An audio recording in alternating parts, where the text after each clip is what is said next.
girl, you're texting when I look away. 'Cause in the echo of your silence, I only hear what's best for me. Yeah, in the echo of your silence, I'm thinking more of her. She who wants to study your body, who gets the better version of you. I need the bitter, bitter truth. I need the better version of you. Oh, I need, oh, I need.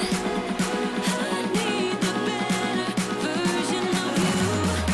Oh, I need, oh, I need.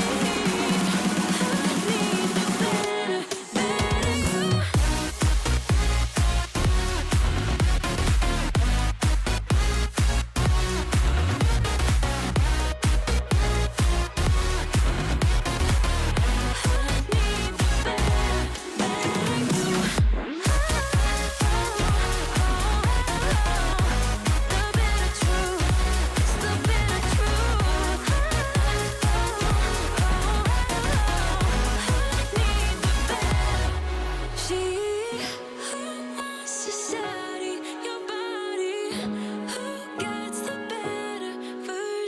you.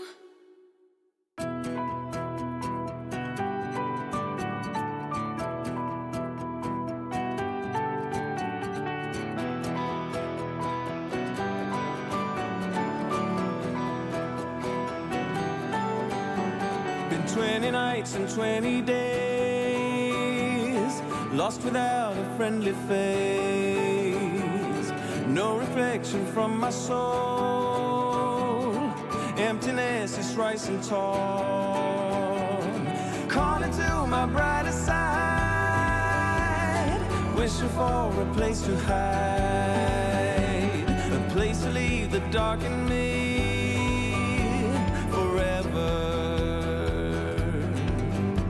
and ever. Chasing sunlight, racing for life, breaking silence to master the lies. You can tell the story, but I can't deal. Telling it again doesn't make it real. I am on the run, I am chasing light. I'm finally a part of the race for life.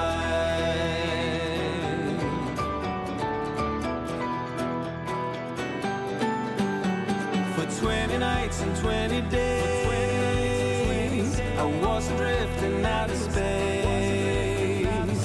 I turned away from every sound, from everything that shook my ground. But slowly I would start to change, feel the light within my range. The aberration time is due forever and ever. Chasing sunlight, racing for life, breaking silence to master the lies. You can tell the story, but I can't deal. Telling it again doesn't make it real. I am on the run, I am chasing light.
I'm finally a part of the race for life. I'm finally a part of the race for life.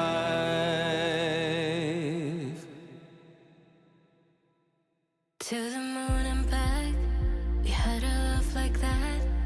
Why do I feel like that's slowly fading? We used to be friends, that was way back when. You and I, we were a slow burn, baby. Oh, we were young, so damn naive. Looked at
Well, hello!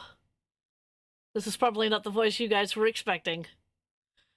I am, Trisha Welsh, and, unfortunately, our wonderful tech person is not here. He is, out on a mission. He is watching, I hope. But he is out on a mission. So this particular episode will be a one-on-one with me out teaching. There you go, out teaching. And I see you, Lemon. I do. So this will be a one-on-one with myself and my wonderful friend Katie. Let's get into the game. End game. Boop. There we go. Woot. Yes, I know you're always watching RTE. So, You are always watching, and I'm always mocking. It's fine. Yes. At any rate, so yeah, our wonderful tech guy is not here. A special thank you from the heart. Oh, Yes. thank you, Lemon, for that wonderful subscription. For 32 months. Hi, both. Best of luck. And Thank you, Lemon. At any rate, yeah, we are starting just a little bit late because I had tech problems.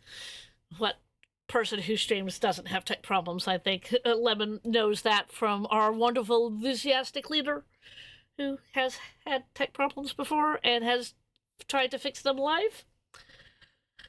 So here we are. Since there's only two of A us. special thank you from the heart. yes. Wow. Oh, I guess that automatically means me, yeah. Yeah, that automatically means you. Hi, I'm Katie Wynn, and I mean, I'm normally the center of the universe. Why not now? I'm kidding. Well, Sort of. to be fair, you're also my very good friend, a wonderful Chaos Goose. Honk, I say. And I will now proceed to butcher Lindland's accents for the next couple hours. Hey, you're not as bad as Mr. Van Dyke. To be fair. Well, he was trying to do Cockney and did not quite work it out. That is very true. That is very, very true. Since Katie has introduced herself, I will introduce myself. I am the Time Master. Shadow of a goose runs across the screen of the theater. No, they have caught my true form. Everyone must die.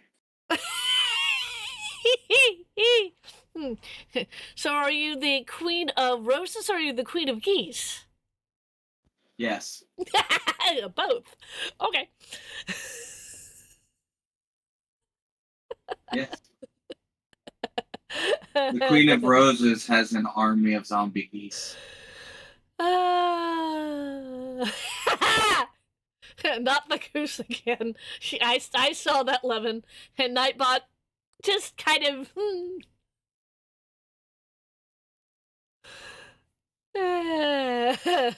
Alrighty then.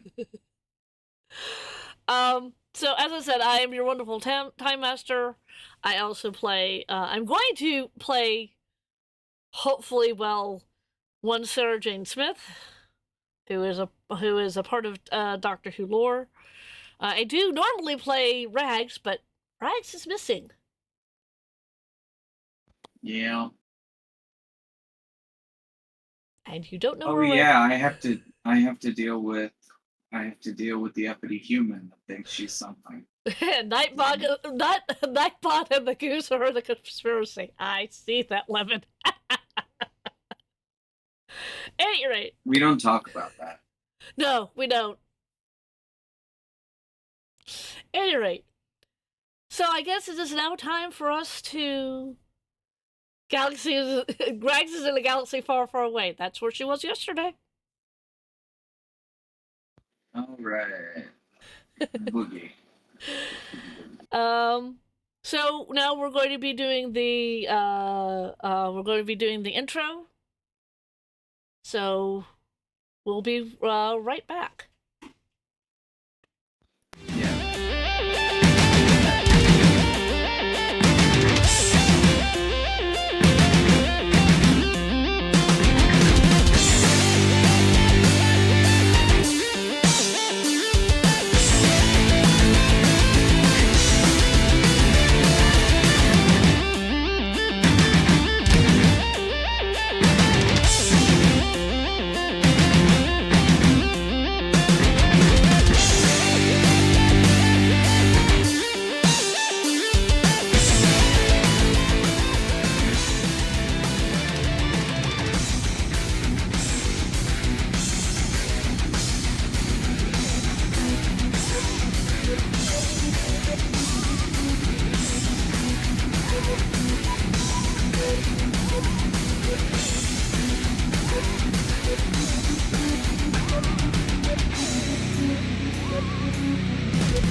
All right, and we're back.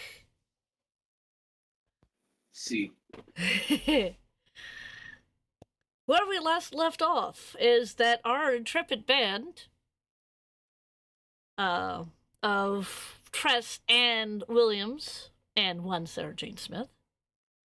Well, actually, last time they found Sarah Jane because she, being the curious reporter that she is, found out about this cult and decided to investigate, even though she faked her Should death. be dead. Yeah, she should be dead, but she faked her death. And Tress and company found out about this. They heard, they eavesdropped on to the people from this cult, and kind of decided that, you know, this would be this would be a pretty good time to, you know, start the infiltration. Also, at about this time, poor Williams got very distracted and lost Rags. We do not know where Rags is at this point.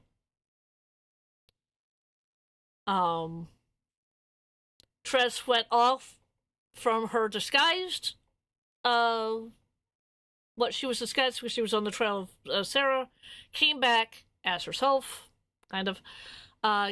You got the earrings from Rags for you guys. Yeah, okay, cool. And you and Sarah hopped into a car and went out into the country, to one of those stately homes, which is where they're running this operation. Williams followed in another vehicle, while he was setting up a way for him to get into this lovely place.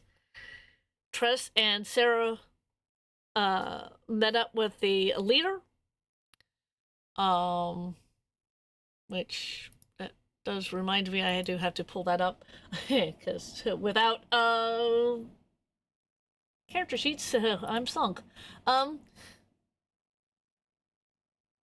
At any rate, let's see here.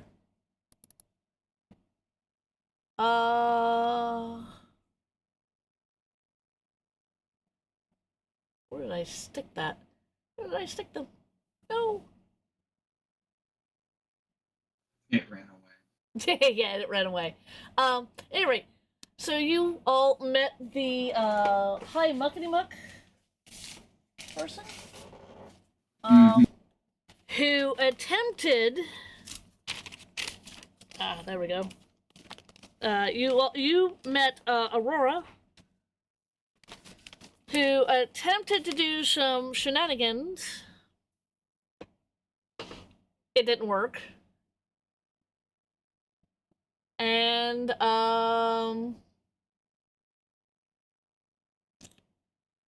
you and Sarah were ushered up into your room.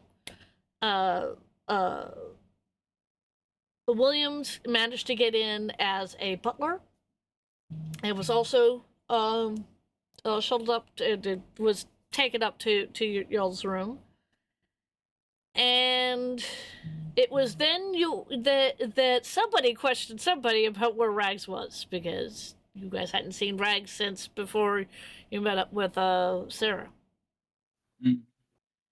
And at that particular moment, Tress got a very loud, angry message in her head. Where is my daughter? And that is where we start today's episode.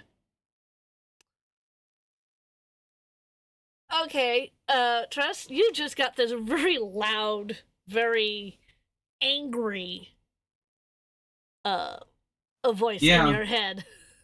Yeah, she responds with, "Why don't you show yourself as calmly, and we'll try this again." You hear a grunt on your end. Ah. Found the thing that I was looking for. Yay! You hear a grunt.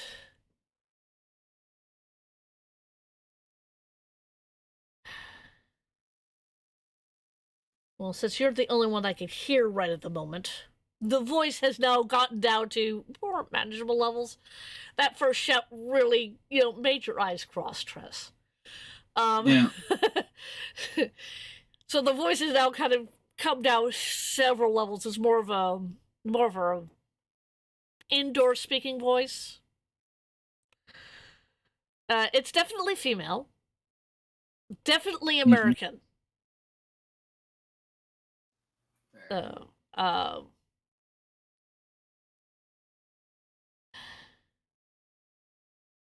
am sorry, but it's been at least so many minutes since I've heard my daughter Rags say anything. I have lost contact with her. And you were coloring the atmosphere, as they say.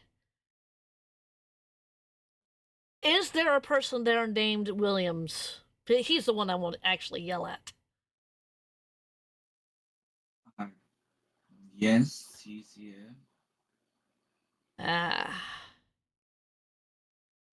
Tell him that I'm on my way. And make that as menacing as you want to. And I'm so sorry to give you a headache. And as almost a headache has started, Tress, it's gone away. And so it's the voice, too, but... She rubs her temple. Well, somebody's pissed off the wrong person. I mean, it wasn't me this time, but... Very true. Do you look over at Williams? Because Williams has just watched you, cross your eyes and not say anything. Yeah. She just gives him a kind of a grin, like, You're about to get it. Yeah, okay. And really just goes, what? It looked like someone was... I know. It looked like you were talking to somebody. What did they say?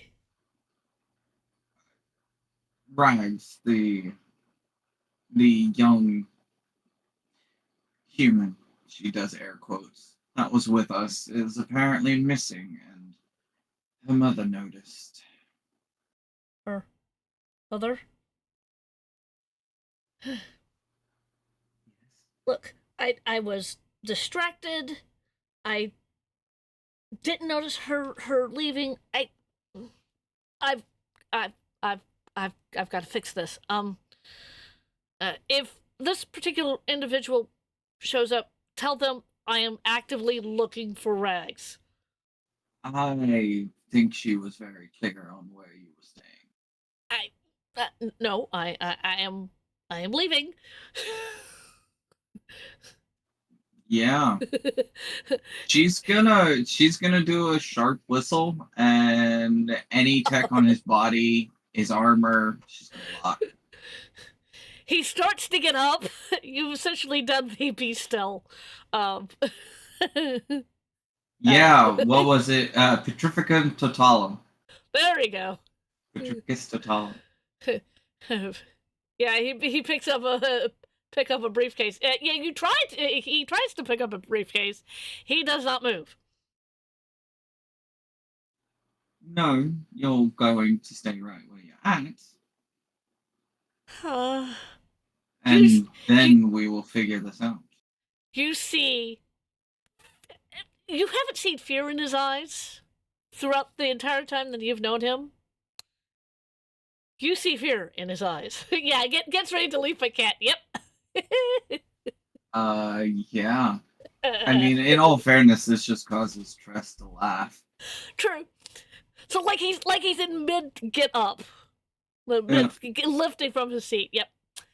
Yeah. All anybody else hears is. Yep.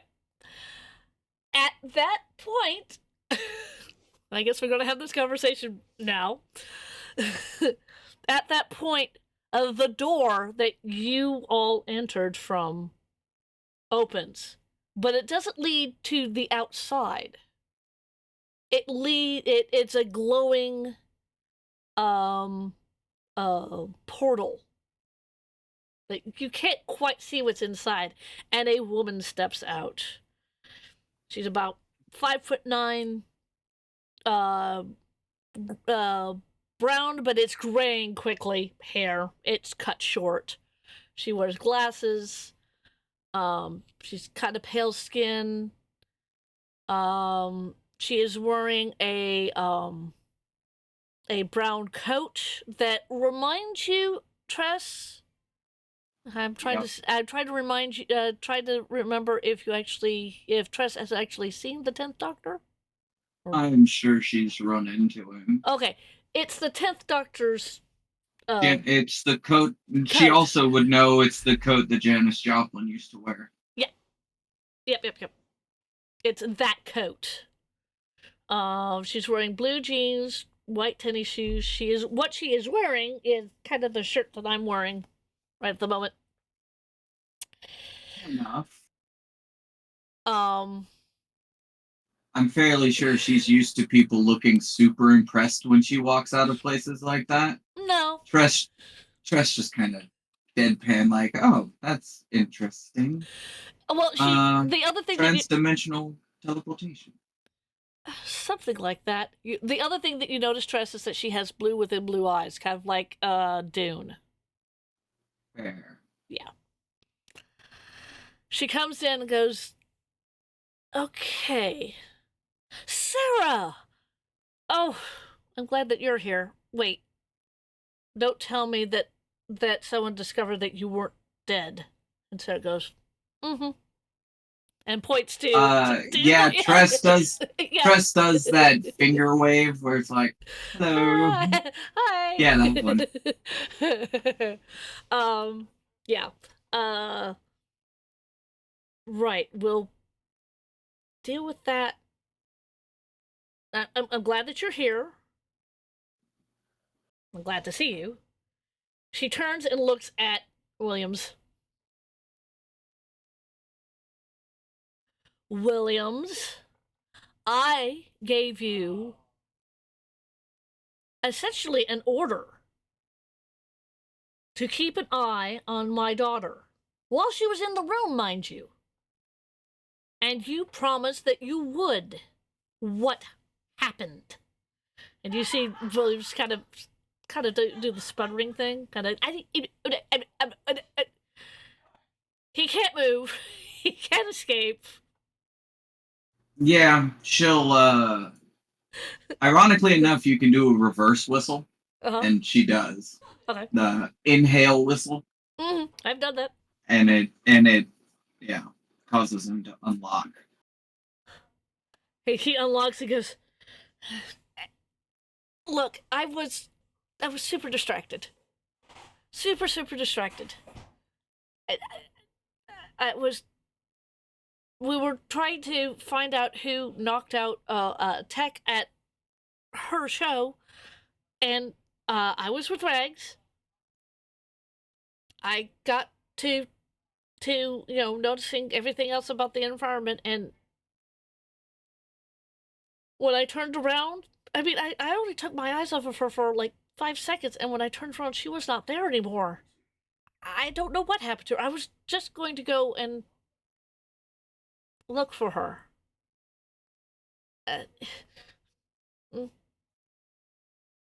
The woman looks at Williams and goes, does a huge sigh.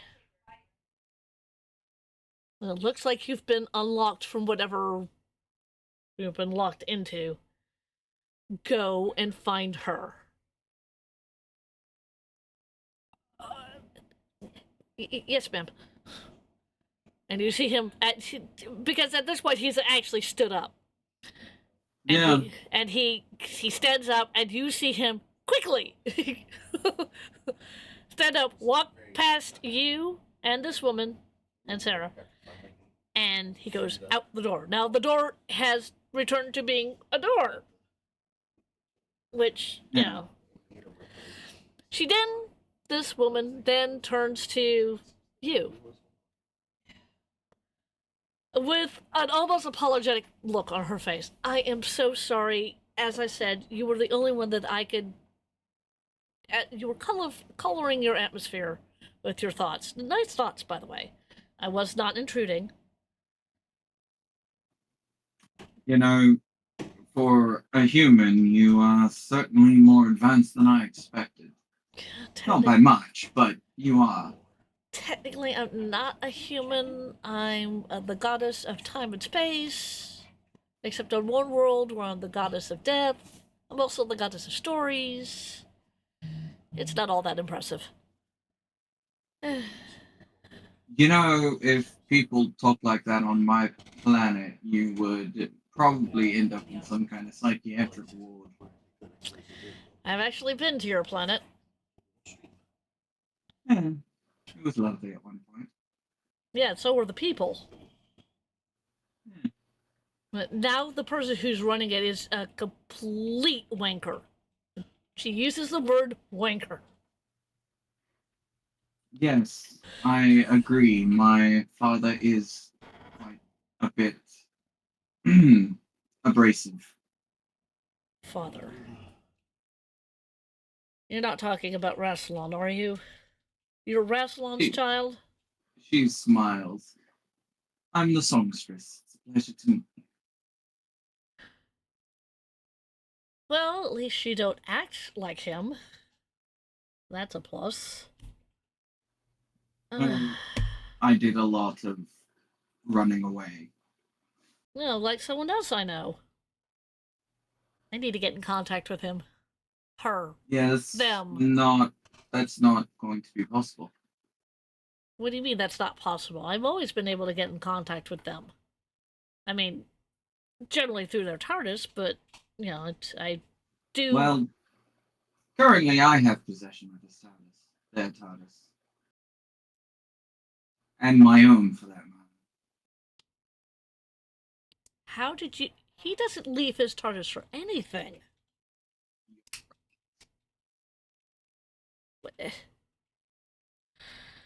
Kind of a mystery, isn't it? Yeah. So... Oh, that's not the only thing, oh goddess of time, she says with a chuckle. I guess a name would help you instead of calling me Goddess of Time, because that sounds so pretentious. And she rolls her eyes as she's saying this. Well, if you're Rags's mother, I assume your name's Mary.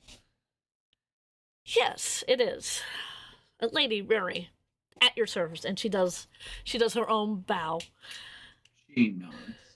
And she will also, incline her head respectfully, even though, Oh yeah. technically. Sarah is just Sarah at this point has found a place to sit down and is just watching this with a smile on her face because she's met Lady Mary. She knows what Lady Mary is about. She doesn't need to put any words to this unless you two directly talk to her. How tall did you say Mary was? 5'9". Yeah, Tress is looking up at her. Yeah, because Tress is shorter. 5'4". Yep. Yeah, so it's kind of a look up, look down kind of a situation. Yep. Okay.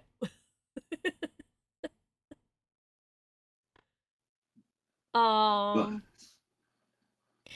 Yeah, the whole goddess thing. I realize in certain places that I go, that's a really big thing that I'm a goddess. Woohoo! And in others, it's kind of like, oh yay, I'm a goddess. yes, I'm guessing you ran into a lot of that out in the galaxy, at least here. Yes, I have, and it's sort of like Whoopity doo. yeah, whoopity doo. I can silence you with a word. I can make you not move with a word. Yeah. Words are powerful. I find whistles more powerful. But I noticed that. At any rate, you were nowhere near when my daughter got taken. Yes, you were dealing with. And points over to Sarah. well, no, I wasn't around. We were dealing with this paradox called. Sorry, I didn't respond to your question. I was. Yes, Rags did inform me of that. No, Rudy put me the fuck to sleep. Yeah. Of this particular He's like, go to sleep. cult. Yes, I'm about to become a member. She says with kind of a grin. So what was Rags gonna do? She was technically my assistant. Okay. I don't know if you've kept track of this time, but I am rather famous, so an assistant is useful. They are. I haven't been back in a bit. Although I probably would have heard of you somewhere. Your name probably escapes me for just a few moments. I have so many stories to keep track of. I'm the goddess of stories, and just. I assume that is a challenge for most.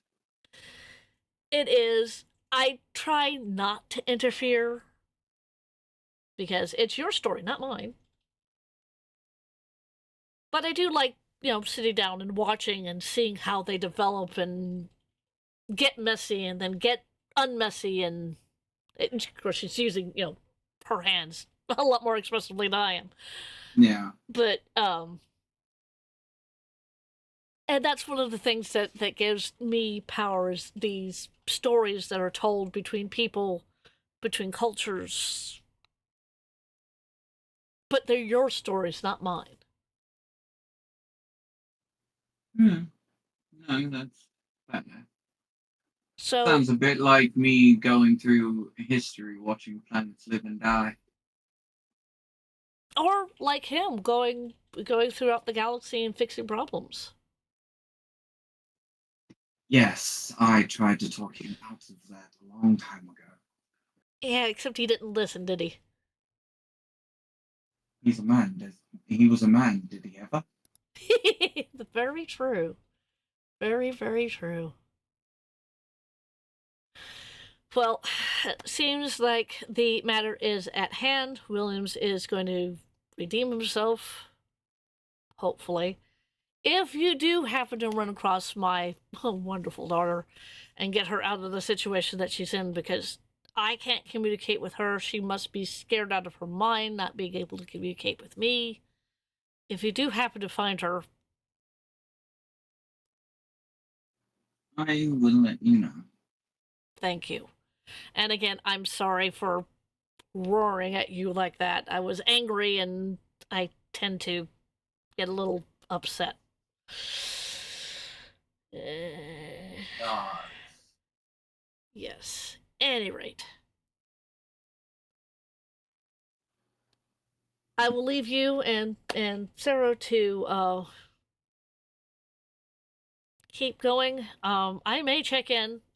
If you find Rags, I'll be checking in through her instead of you. So that seems to work out a little bit better. Well, it's just fine when you don't raise your voice. Yeah, well, I do have funny story.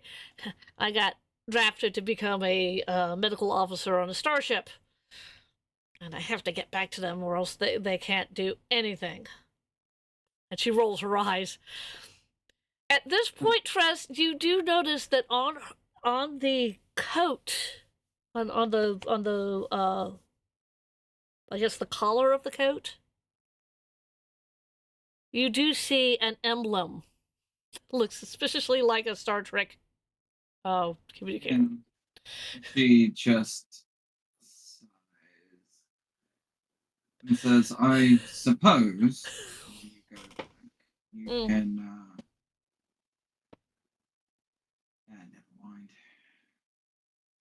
I don't really want to deal with those Boy Scouts today. It's not likely they're going to come here, And but you say that now, but they've done it before. they have. They have. I'll try to prevent them from coming here, because here is probably not a good time or a place. It is probably true. No. But that is such a good, cool idea. I want to do that. Thank you. You see Lady Mary sigh. She opens the door. The door again becomes that portal. And this time, as she's going through, you see a little bit more of what's beyond the portal. You see a white room that looks like it has, you can only see two pillars, but two Roman-like pillars going up to the sky. As she walks through. Yeah, she just shakes her head and goes, it's almost as pretentious as him. I mean, or myself, I suppose. True. She looks at Sarah when she says that. Mm-hmm. Considering my TARDIS looks like a Roman temple, or a Greek temple. Yeah, I was going more Roman than Greek, but yes. That's pretty much the same idea. And the door closes. So it's just you and Sarah in the room. And Sarah just kind of gets up, smiles, and looks at you. So, what did you think of your first encounter with Lady Mary? I remember my first encounter. I have a feeling it wasn't quite as quite as life-changing as it would be for most. Well, for me, I was contemplating with this, faking my death and all this. I was contemplating that and trying to figure out how to do it. And she just showed up and said that she knew the doctor, and by that she also knew me, kind of. And she said that she would be able to help.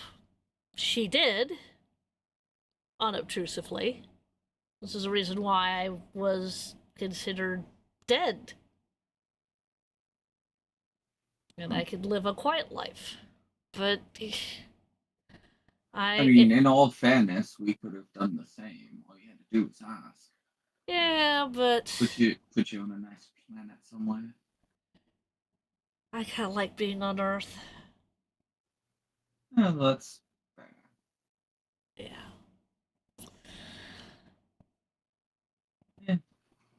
She shrugs. Well, I suppose we should, assuming that there's nobody outside our door, we should probably go look around. We should. And keep an eye out for this Rags individual. I mean, at the time that I met Lady Mary, she didn't tell me that she had children. This must be a new thing. I only met the two of them. But that being said, assuming the perception filter hasn't messed up, my guess is we're looking for a 5'3" woman with rainbow hair. No, she's 5'9". Oh yeah. She's 5'9". Oh, Rags is Yep. in this form. Okay, Yep. 5'9" woman with rainbow hair. Rainbow hair? Hmm. Yes, as in dyed a variety of vibrant colors. Did she decide on this personally? Is she copying somebody? I mean, that sounds. I don't know. In other words, we should ask. I mean, no, of course, when we find her. her. Well, what do you want to do? Do you want to try to explore this place? Seems like the most logical choice. All right. Sarah goes up to the door. She's going to roll a perception check. Hey. She goes up to the door. She puts her ear up to the door. She sits there for a good 15-20 seconds. She takes her ear off. I don't think there's anybody out there. She's very slowly opens the door, and she peeks her head out, kind of looks left, looks right. I think it's all right. Come on. And she'll sneak her way out. So, you're now in a hallway. You're up on the second floor, and you're in a hallway.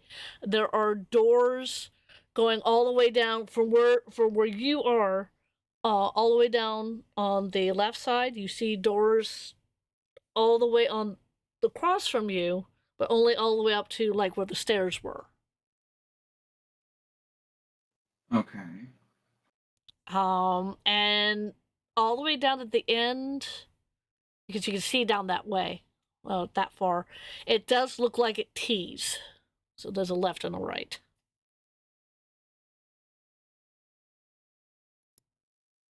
Okay. Yeah. She's gonna look left, look right, eeny meeny it a little bit. Oh, well, yeah. And yeah, she's going to. Yeah, she's gonna go down the left side. So you're going to go down the corridor and then turn left. Yes. Okay. At least for a little bit. Okay. That is fair. She's in video game mode. She's not sad about having to backtrack later. That is fair. That is fair. So you guys, both you and Sarah, kind of sneak your way down the hallway. Um, you come up to the T section. T section. Do you look right before you go to the left, just to see what's down Yes. that way? Okay, what's down the right is it goes down a little. It goes for about maybe 10 feet, and it ends like in a door.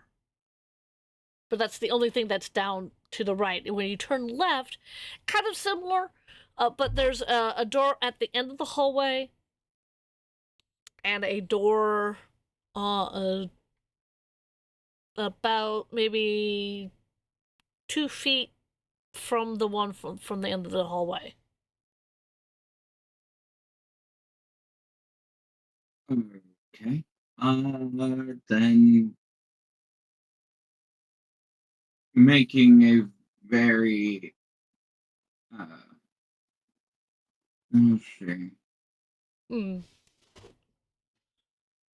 Yeah, we'll check the 2 doors first. And then Okay. go back the other way. All right. So you wander down. Now you go to check the door. I said it was on the right. Uh, on the right, or you go to check the door that's all the way at the end of the hallway. The right first, and then the other one. Okay. Let's see here. Do you have these things pulled up? Where is the? That's what I'm looking for. I want you to roll me a perception check. Oh, goody. Yes. I'm also gonna have Sarah also 21. roll. 21? Yeah, you did better. 19 plus 2. Yeah, you did better than Sarah. Sarah had an 11, so so 21. You open the door in this particular room. Well, it doesn't look like it's a bedroom. Mm-hmm. It looks like this is a room. There's a table. There's 2 chairs, one on either side of the table. That looks like there's a lamp.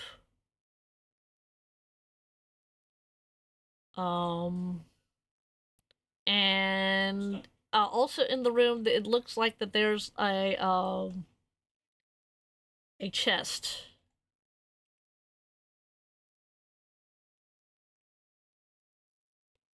Yeah, we'll go look at the chest quickly. Okay, you try to open the chest. The chest is locked.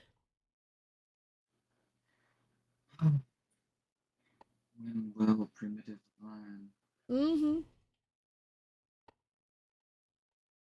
I get what kind of lock is it? Just a normal. It's just a normal chest lock. I Yeah, assume like sleight of hands. Sleight of hand. Yeah, you stick a key in it and you turn. Yeah, sleight of hand. Yep. Which Sarah's not going to be any good at that. So go Because for she it. can't use her sonic on this. Well, the lock isn't made out of wood. Oh wait, no, your sonic works differently, doesn't it? A little bit, yeah. Okay, that's fair.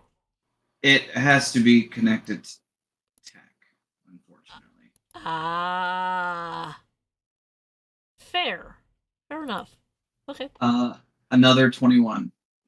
Oh, yeah. 15 plus 6. So you pull out like a hairpin, and you're sitting there, Mhm. and you go this and that, and click, and the thing, and it's now unlocked. So do you peek in it? Yeah. Well, what's in it is stuff that you wouldn't see in this time period.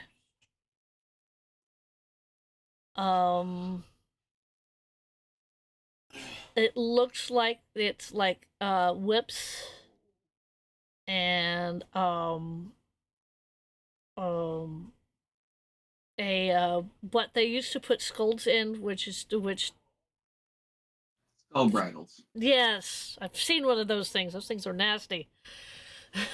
Yeah. You see one of those. You see handcuffs, all sorts of handcuffs, manacles, just stuff that they wouldn't be out of place if say you were in like the 13th century. But this is really really old tech, oldish tech. Yeah. She's actually gonna pick up the whip. She's gonna pick up the whip. Okay. Yeah. And Yeah. she'll It looks like a whip. It just like the whips that you've seen, both in times past and in modern. Whip hasn't exactly changed all that much. But this one looks old. does it look like it'll withstand use? It looks like it's already withstood use. Like it's been used many times before. Yeah, she's gonna wrap it into a coil over her shoulder and take it with her. Oh, you're gonna Indiana Jones it. Oh, goody. Yeah. Okay, that's fair. Hey, if this ends in her first regeneration, her next regeneration is gonna be fucking Indiana Jones. Just not Phoebe Waller-Bridges. That is fair, actually. Or Harrison Ford. Yeah. Sarah is doing a little bit of investigating in the room while you're, Mhm. picking the lock and going, "Ooh, whip." Weapon. Yeah, weapon. And that was a dirty 20. As she is, kind of wandering about the room, she comes across what looks like one of those portraits, but it's been covered up with a cloth. Like it's not on the wall, it's like sitting on the ground in this room. What'd you find over there? I think I found a picture. Or a painting. It would be a painting, not a picture. Let's see what's under there. It's not like we're gonna find a portrait of Dorian Gray under there. True. She lifts up the cloth, and what you... And it's the portrait of Dorian Gray. Don't you dare! No. What you see is a portrait of Aurora, but dressed in... I'm going to say dressed in traditional... I see that. Dressed in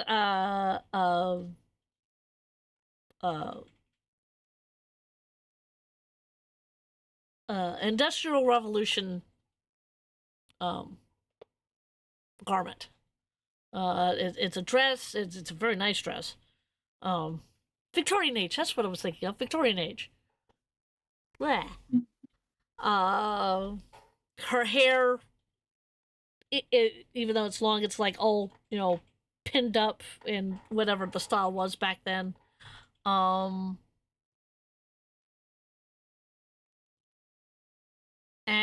she's the only one in the picture. But the regal stance, sitting up straight, shoulders back, and she is sitting.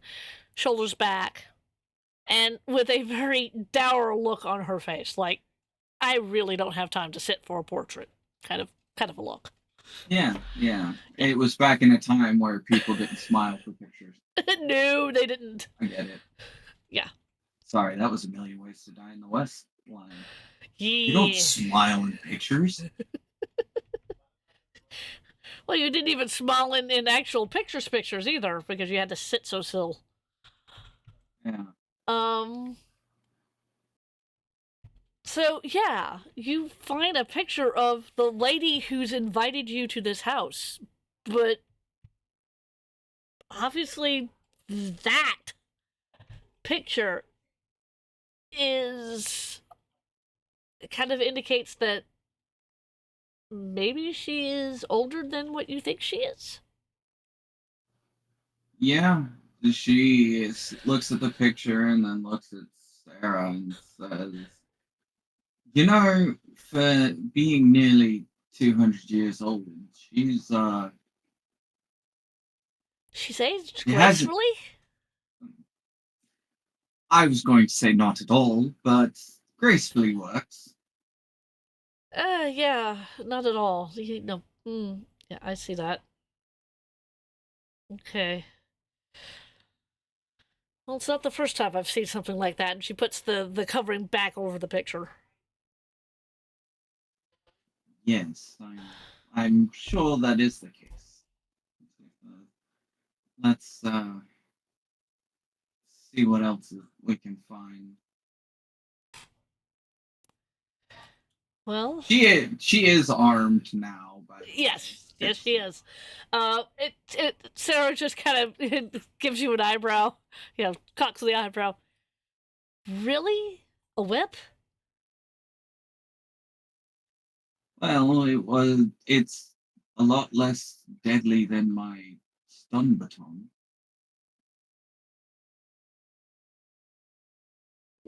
True. Well, we've found out everything we need to find out in this room. You've got a archaic weapon, and we found out that our host is a lot older than what she's supposed to be. Let's keep looking. Well, plus side, when this is over, I can hand you a 13th century whip. 13th So century she rope. walks out- As she walks out of the room into the other door. Right. You go to the other door. It is also unlocked. These two doors are surprisingly unlocked for where you are. And in this room, it looks like it's a bedroom, but it looks like it's a grand bedroom. 4-post bed. I'm offended. Yeah. You, Looking at the yeah. It's a nice bedroom. You can see a door that's slightly open. You could probably guess that that's a master bath or a bathroom. A very lovely bathroom at that. Just really nice bedroom. Yeah, she just looks and says, "See, now I'm insulted. They put me in the room of a pauper, and they had this around. Are you kidding me?" I suspect this is for someone that's higher up than us. I mean, we are only lowly, I don't want to use the word peasants, but She actually growls at that. Like, Arr. she does not like that. She's gonna keep looking. She's gonna check the room for any hidden doorways and whatever. I want you to roll me. This is not so much in perception, but investigation. Sarah's also going to roll. 17. 15. So yeah, you guys are, kind of looking around, and you do find a hidden door. Like you were going around the wardrobe. Doing the I'm assuming you guys are doing the tap tap tap tap tap tap. Yeah. To More or get- less. Yeah. Well, you're in the wardrobe and you go tap, tap, tap, and then thump, thump, thump. So you find a hidden passageway that's beyond in the wardrobe. Yeah. I don't know why the saying is always cats curiosity killed the cat. I would imagine it's more curiosity killed the Time Lord. Because she's gonna go like she's curious now. She's gonna go down the scary tunnel in the closet. Oh yes, she is, and Sarah's gonna follow you because people should. Go deeper in the closet. Well, it's more of she doesn't want you to go alone, and there's strength in numbers is her thing because she has done the exact same thing that you have done in many of the stories that she's done with the Doctor. She's gone off by herself, so she has learned. It ends poorly usually. Yeah.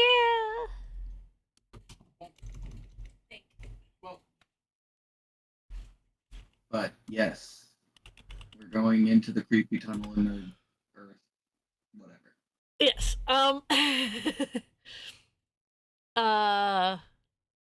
Actually, do you actually say curiosity killed the cat as you guys are going into the? Y'all going? No, Okay. she shrugs and actually says curiosity killed the Time Lord. And Sarah looks at you.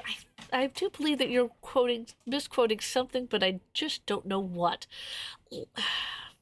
Are you sure they weren't misquoting us? We are far older. Yeah, that's true. I mean, I've traveled around with the Doctor long enough and seen multiples of them to believe anything's possible. She nods. Let's go. Mm-hmm. Are you leading, or are you going to let Sarah lead? She's going to lead. Okay. Wonderbar. Yeah. All right. Now I get to pull out my lovely thing that I've been using to take notes so that I know kind of where you are. I'm going to draw the bedroom badly. And let's see, this is the wardrobe. So the hallway that you guys are going down is just One big. sec, sorry. Door. Ah.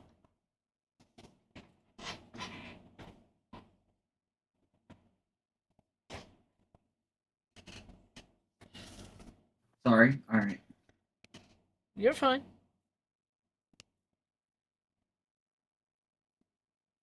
Somebody had knocked on the door. Ah, okay. We're good. So this particular passageway looks like you could only go like single file in this passageway.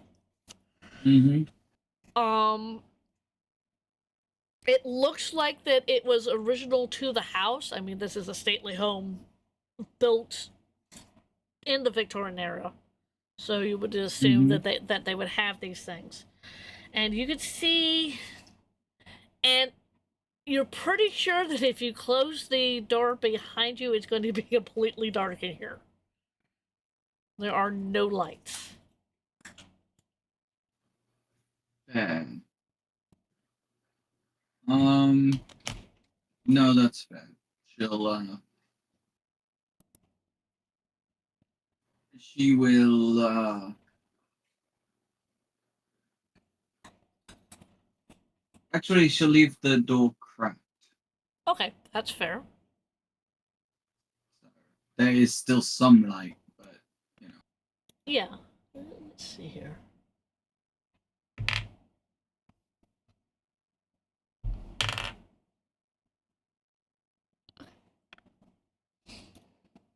Let's see.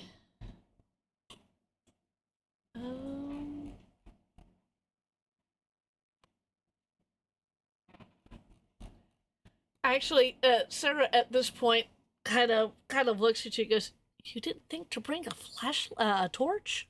Not a flashlight, it's a torch." It's not that I don't have something that can similar to a torch. It's just that if we're sneaking around, a big beacon of light is probably not what we need. True, true. All right. Well, I just so happened to you see her. You see her pull out from one of her pockets a very small pen, uh, light, or yeah, Mm-hmm. and she hits it, and it provides enough lights for you guys can see, but not enough for like someone to discover that you're there. If that makes sense. Yeah. Okay. So the further away that you get from the cracked door, the darker it's going to get. So the more the light's going to be more useful. Yes.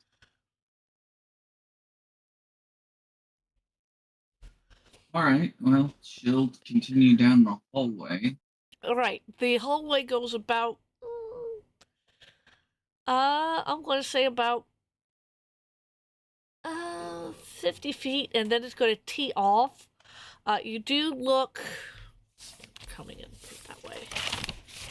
You do look right, and it looks like it dead ends. Like quickly dead ends. Like there's nowhere else for you to go. So it goes left.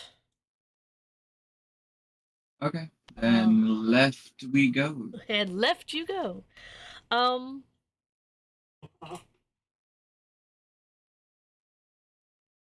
And you go,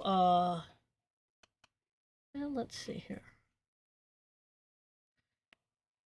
You come up to a point where it looks like there is a, well, heck of a better term, it's a hole. A square framed hole. Okay. Is there a door or anything? Covering the hole? Yeah. No, it's it's a hole. It's a hole. It's a square hole, and there looks like there's a wooden frame placed on top of it, like Like there was one at one point. it looks like there was one at one point, but at this point it has either rotted away, or someone came in here and took it off, or something like that. Okay.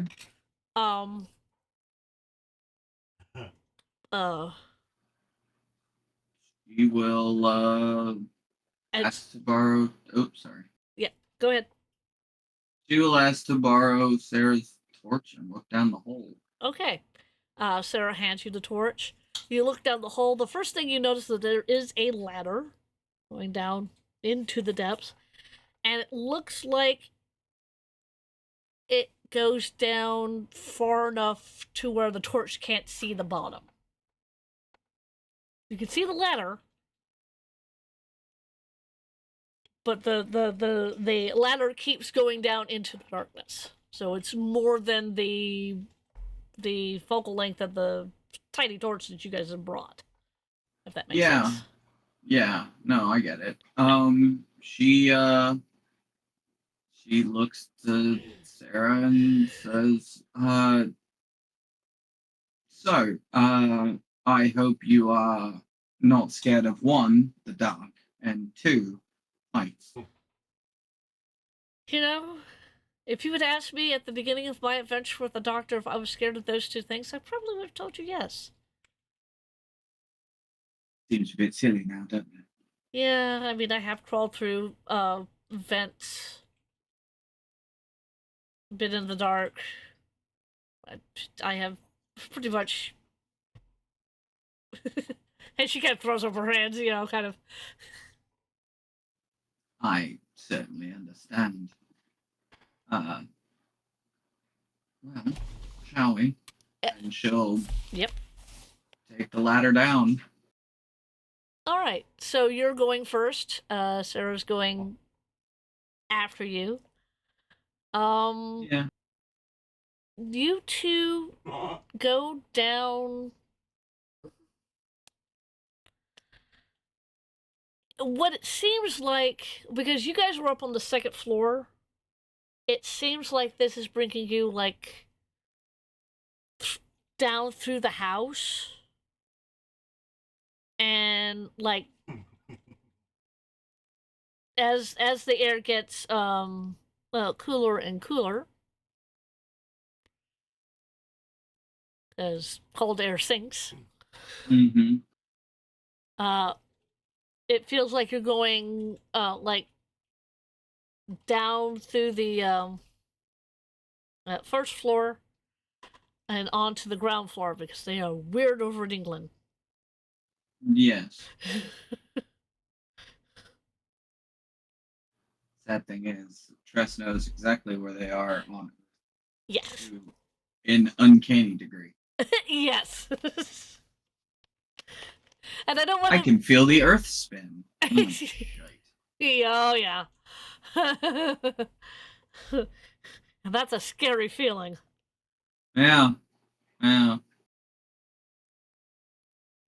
So yeah, she'll continue going down as far as it will take her. Mhm.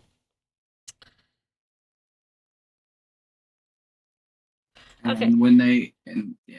Yeah. So you guys go down into to where it's kind of it's a lot colder,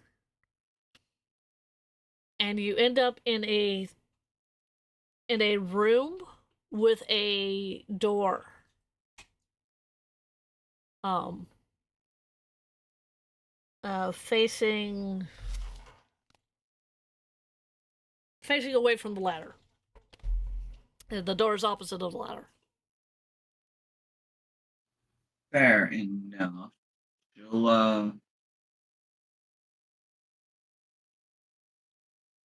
She'll reach out and try to talk to Rags if she's close enough. Okay. Um, you're using your telepathic abilities? Yeah. Okay. What are you saying to her? You know, basically, uh, don't lose hope. We are coming to look for you. You know, All right. yeah, like that, and then Okay. yeah. Okay. So, what is this going to be?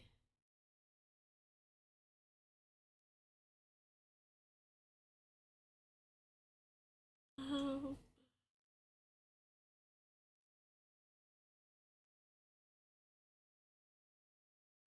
okay. I want you to. I'm going to have you do a couple of rolls here. Um, One is going to be a saving throw. Unfortunately, it's going to be because you're trying to do this mind to mind. I want you to try to roll me uh an intelligence saving throw. Yep. 18. Wow. Okay. Um. So you reach out with your mind, and you feel with this particular uh telepathic uh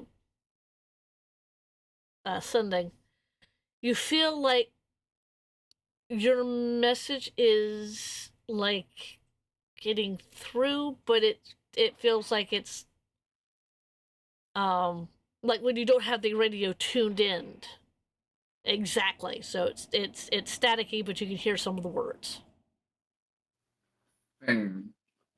What you get back is a very small, scared voice, but it's also, you only catch some words. It's scared, frightened, where, and the first two letters, and an H and an E. And that's all you get. Okay. She's gonna head towards the door and open it. Okay. At this point, fuck being Yeah. subtle. Yeah. Okay, you walk into a big room. Now, this is partially lit. There are lamps on the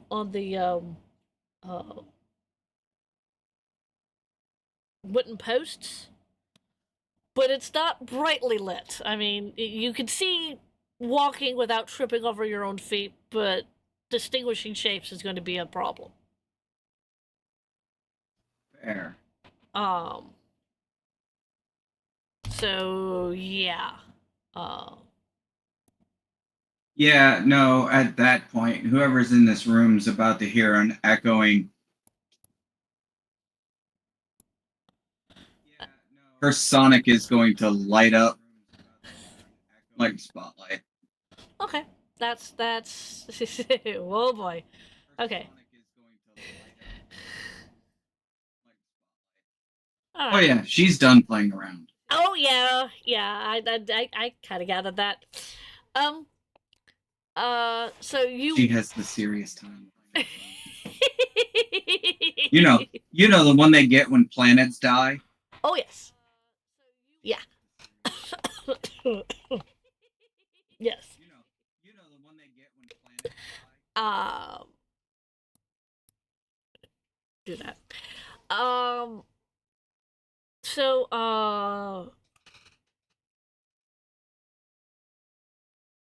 what are you specifically doing with your sonic screwdriver?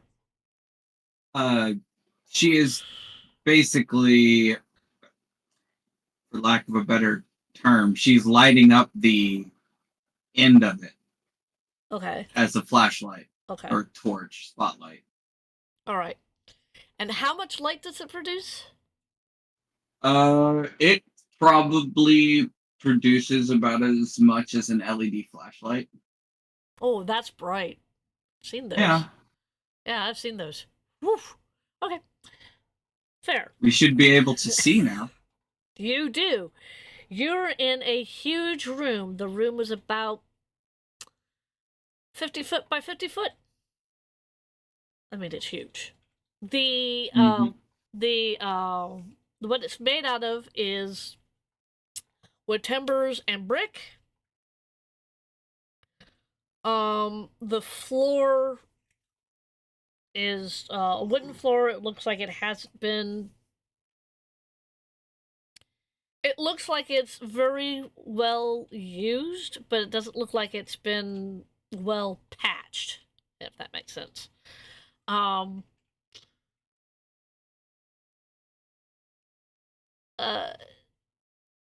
In this room, there are doors lining every side except the one that you came out of.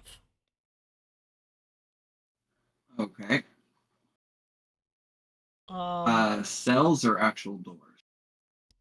For what you could see, they look like doors. You would have to get closer to see if they're actual like cells. Then closer she shall get. Okay, so you're going up to the first close one, which is on the right. Yes. Yeah, you peek in. It's a cell. It's oh,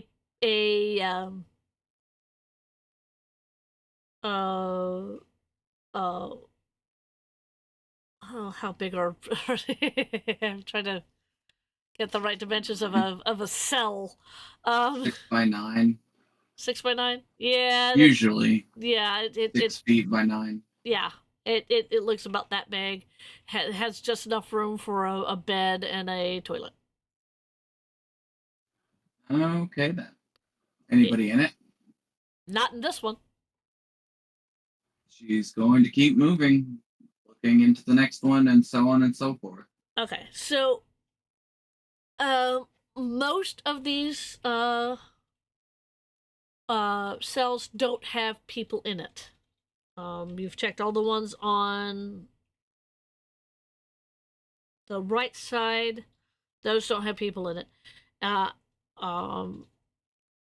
as you're going towards the back, Tress, your head gets fuzzy. Like something is blocking your ability to think clearly. I mean, you still think, but it's like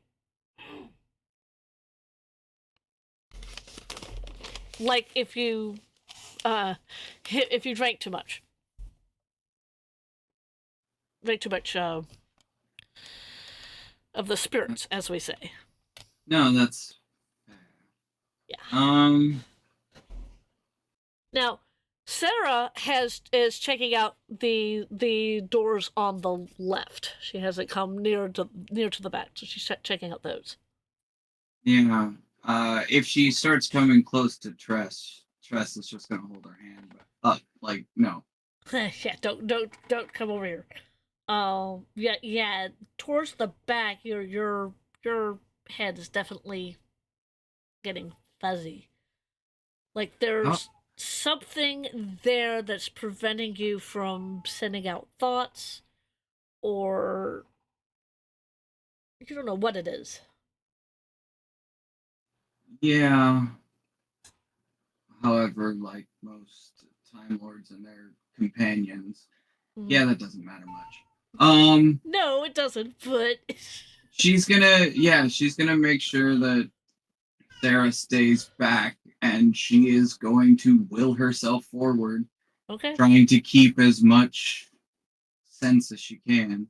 right. Sarah kind of again raises an eyebrow, and then she sees that you're Getting dim. yeah, getting dim, and so she's going to back up to like the first door that she checked, back on the Yeah. on that wall. No, that's fair. Yeah, she's going to back up because fighting is not her thing. She can't fight, but it's not her thing. That's fair. She's gonna go and try and get in that. So you look at the first cell, and there is a person in there, but it doesn't look like the person that you're looking for. But there is a person in there. It's looks human. A woman. Not looking the greatest. Like she hasn't been fed in a few days. It probably stinks to high heaven because she hasn't taken a shower. Just looks absolutely awful. And she's like towards the back of the cell. Yeah. Does she look like she just looks like she's sitting there like in a daze? Pretty much. And quietly mumbling to herself, like, I shouldn't have seen what I saw. I shouldn't have seen what I saw. I shouldn't have seen what I saw. Just mumbling that. That's about all you can hear from her. Yeah. She walks in and says, Well, you would walk in, except her door is locked. fair. Then she's going to try and let this person out. Okay, roll me a sleight of hand, my dear. You don't need brains for that. 17. 11 plus 6. Wow. Your sleight of hand is kind of better. Lord. I know that.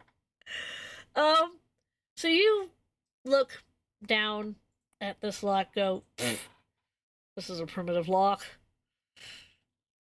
Again, you pull out the bobby pin. It doesn't take you more than 5 seconds to pop this lock.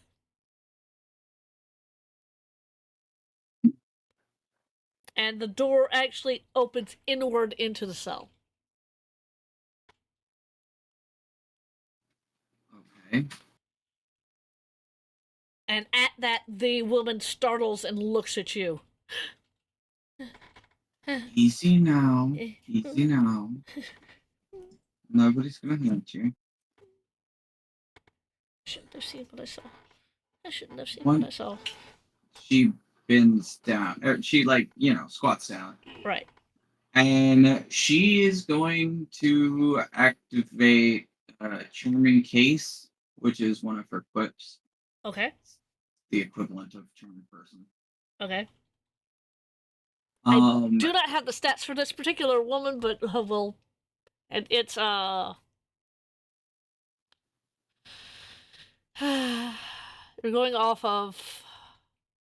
It's intelligence, isn't it? charisma saving throw. A charisma saving throw. Okay. Let's see. Yeah, we'll use that.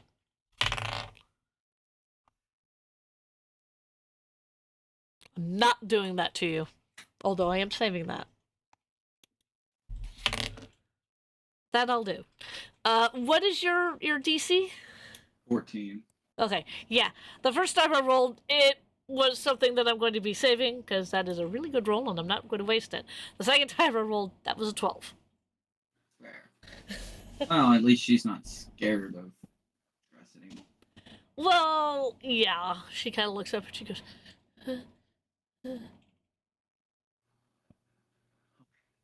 blink, blink, blink, blink. I do have some questions, but we are going to get you out of here as well. She says.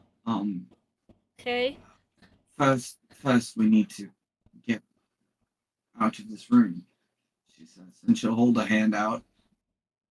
The woman takes the hand, and you can see that this is a young woman. She looks like she's 19. She has, for what you can see, I mean, other than the stench of her, because as I said, she hasn't taken the shower like in like days. But her hair, kind of looks like it used to be red. It doesn't look red anymore, or it's a dirty kind of red. She has hazel eyes. When she stands up, you're 5'4". She is maybe a couple of inches taller than you, maybe 5'6".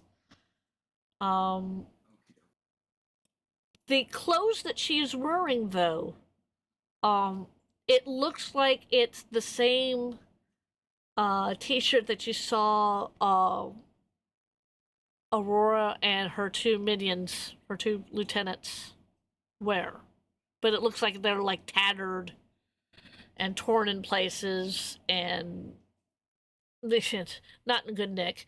And it looks like she was wearing and the pants that she's wearing, which looks like jogger pants, looks like it's in the same state.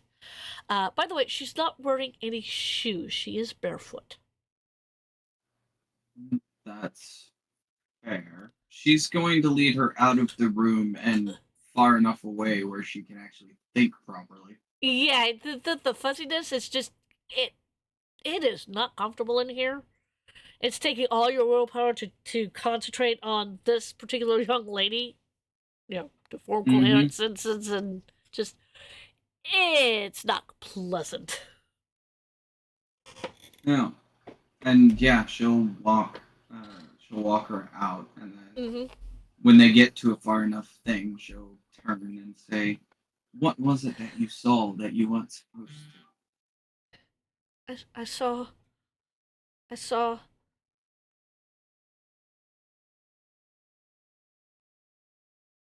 domed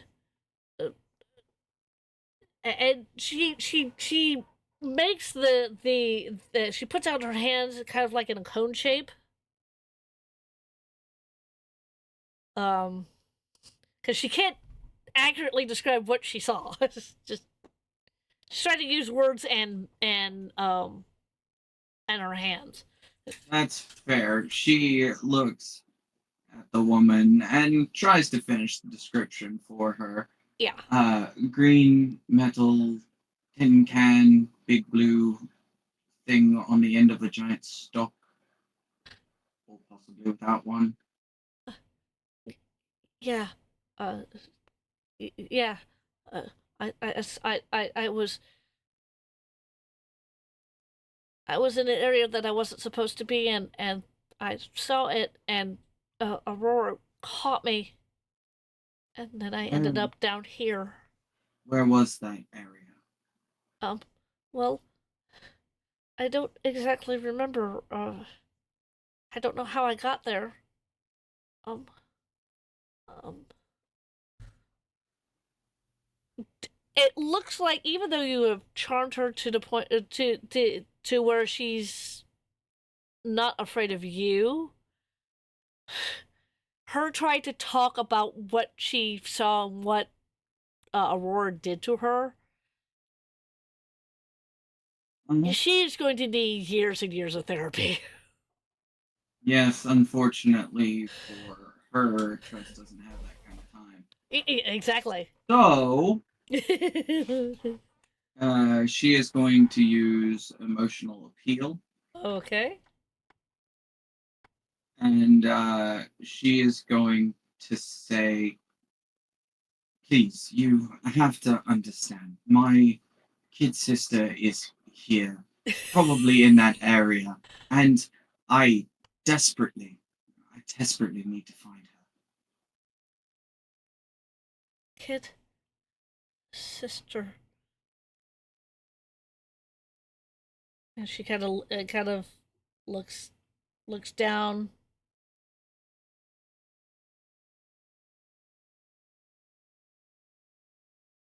Well, what did she look like? A bit taller than me, she says, putting her hand to about 5'9". Rainbow hair.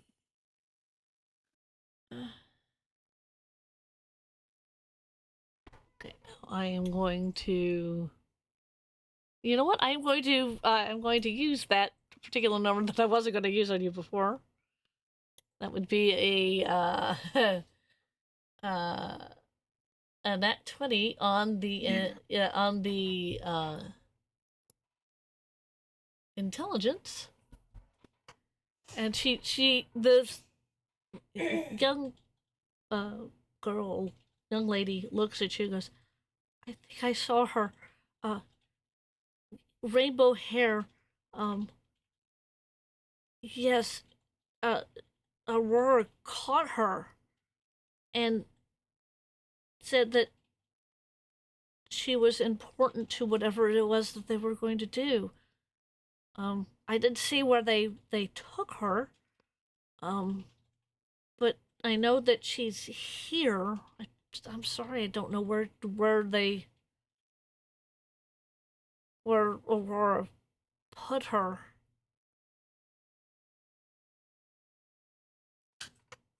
She nods. Very well. I need you to stay here with my friend, or my friend will help get you out. She says, pointing to Sarah. Sarah kind of, uh, looks straight, and then the girl notices Sarah.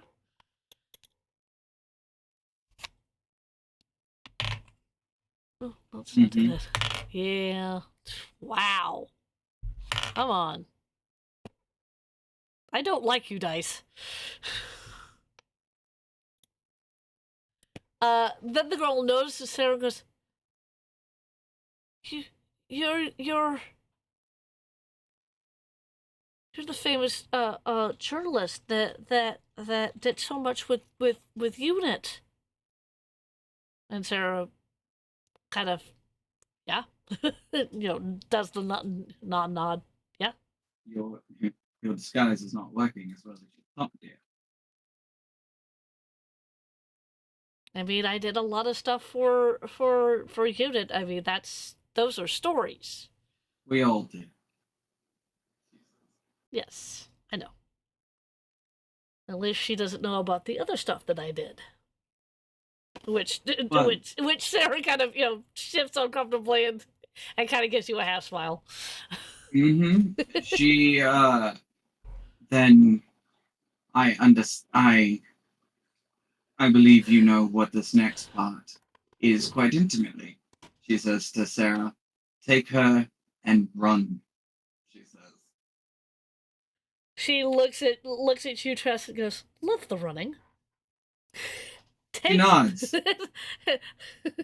Takes the young lady's hand and leads her out of the room. Now, there's two more cells here in the back that you did not check. She's going to check them very quickly. Yeah, those two does not seem like they have people in them. Although they look like they've been occupied like recently, but the people aren't in the cells currently. Fair enough. Yeah. Upon seeing that, she's gonna take the whip off of her shoulder, and well, no, she won't. She's gonna go back to the ladder, climb back up, and go back to the other side of the house with the whip off her shoulder. Ah. Okay, so we're going. So you're going down to the right instead of you're going through the T junction, going down to the other room. Yes. Okay. Well, you encountered the door. You see Sarah and this young lady because they were ahead of you. You see Sarah and the young lady, and you see Sarah kind of look at you and point to your room, and raise her eyebrows, like she's going to stash the two of them in your room for the time being because trying to escape is going to be just a little bit difficult. Then she'll nod. Okay. So Sarah opens the door, ushers the young lady in, and you see Sarah close the door. So now it's just you. Yes. You running around this lovely house all by yourself. Oh yeah. And she's going to do the great Time Lord folly here in a little bit. But once she gets to the door, yes, she's gonna go and open it and does this house seem to have some kind of sound system in it? In any way, shape, or form? Like an intercom announcement. Yeah. You're not sure. Because no one has made any announcements yet. That's fair. Although with that roll, she is not there, but I am going to go there and there and you're not gonna like this person, but that's okay. That's fair. Yeah.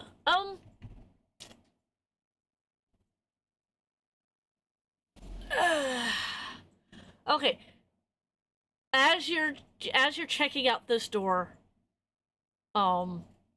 you do hear throughout the whole house, kind of one of those announcements that starts off with the xylophone, the ding ding ding. As I do that badly, and basically the announcement is the time now is 5:30 p.m. Dinner will be served at 6. Please come promptly. Ding ding ding. Yeah. She's gonna keep that in mind. and she's going to keep going through the house. Okay. If she has to, she will call Aurora out. But Right right now, now, you are faced with a door that is locked. yeah, she's just gonna. She's getting real tired of this though. You keep coming up with locked doors. You don't know what it is. Locked doors, locked chests. Seems like Well, nobody wants you to explore anymore. I know, right?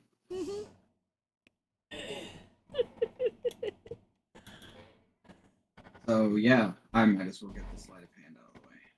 Yeah.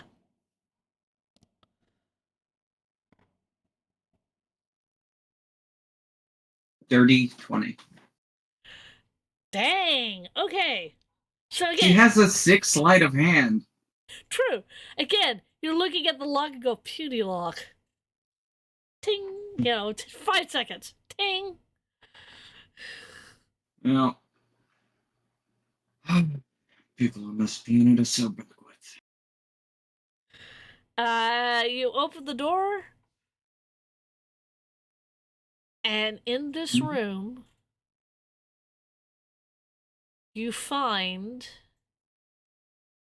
what looks to be a partially constructed Dalek.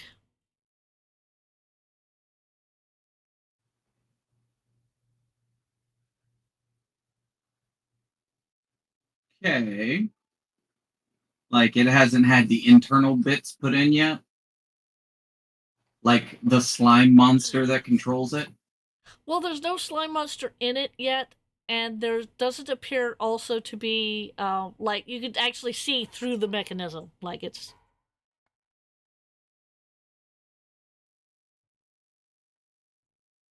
Like you could see like the electronics of the Dalek, like on the side. It also does. Yeah. It also appears that it does not have a either the death ray or the plunger.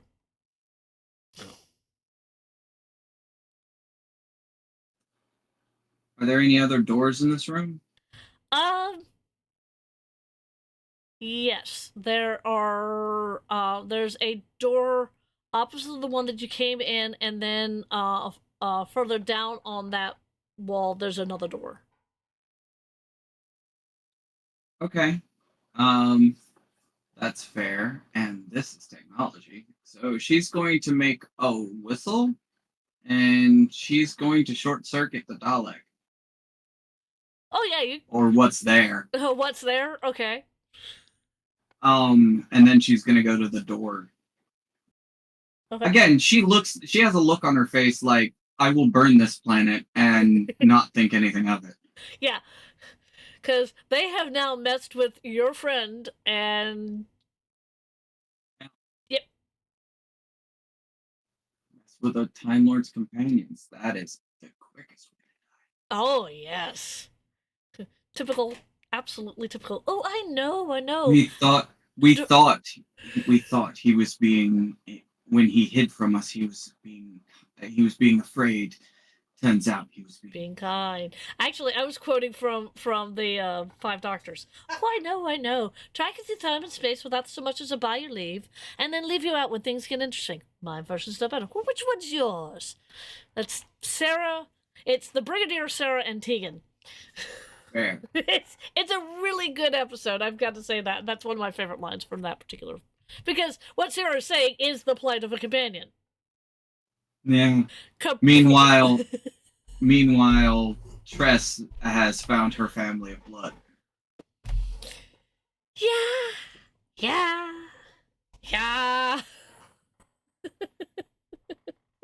Let's do this. Oh yeah. So the first thing you do is disable the Dalek. What's left? What's there? Mhm. Which that's an easy flick of the Whistle. quick whistle. quick whistle. So yeah, whatever they were attempting to do with this particular Dalek, they can't do that anymore. So you go yeah, so you go up to the next door, and again, you start to feel muddle-headed.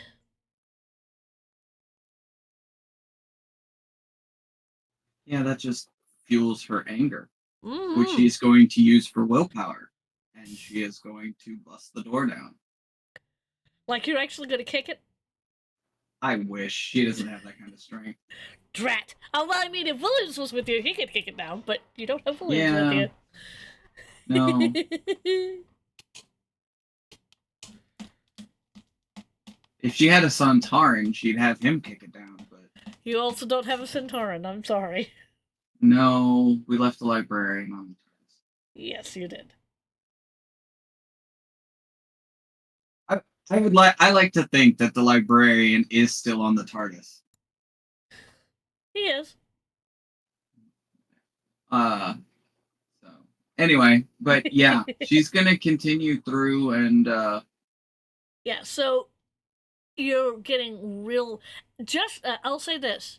Just before you walk into this area where your brain gets muddled, you hear another frightened call. Again, you're only picking up like certain words. Where? Help. does she does it sound closer for what it's worth? It does. Yeah, at this point, she is going to, while she can still think about it, she's going to whistle and take over the intercom system. Okay. And okay, so Yeah. She using Rags's fake name, which I think was Ragna. mm-hmm. She says, Ragna, I know you're close, and I am coming for you. To those who have her, you have made grave, grave, and I will be glad to show you the consequences of your actions. Ooh. Ow. As Levin was saying yesterday as I was playing my Star Wars game. That's ominous. Yeah, that's kind of the goal. Yep. And she is actually at this point she is going to walk down the hall and yeah, full Yeet. forward berserker mode if it comes to it. Okay, I want you.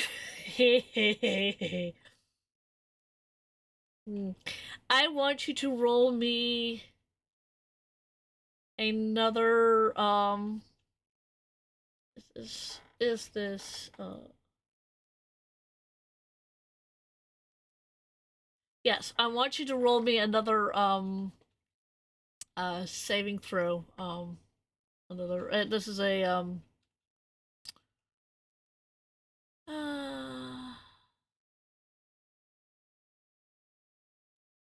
If it's a force of willpower, I would argue a charisma saving throw, but Yeah, go ahead and roll the Christmas saving throw.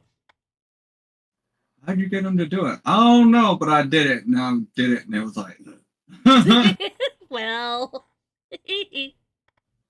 29. okay, never mind. Yeah, your force of will. Did you roll a nat 20? Or 19 plus 10.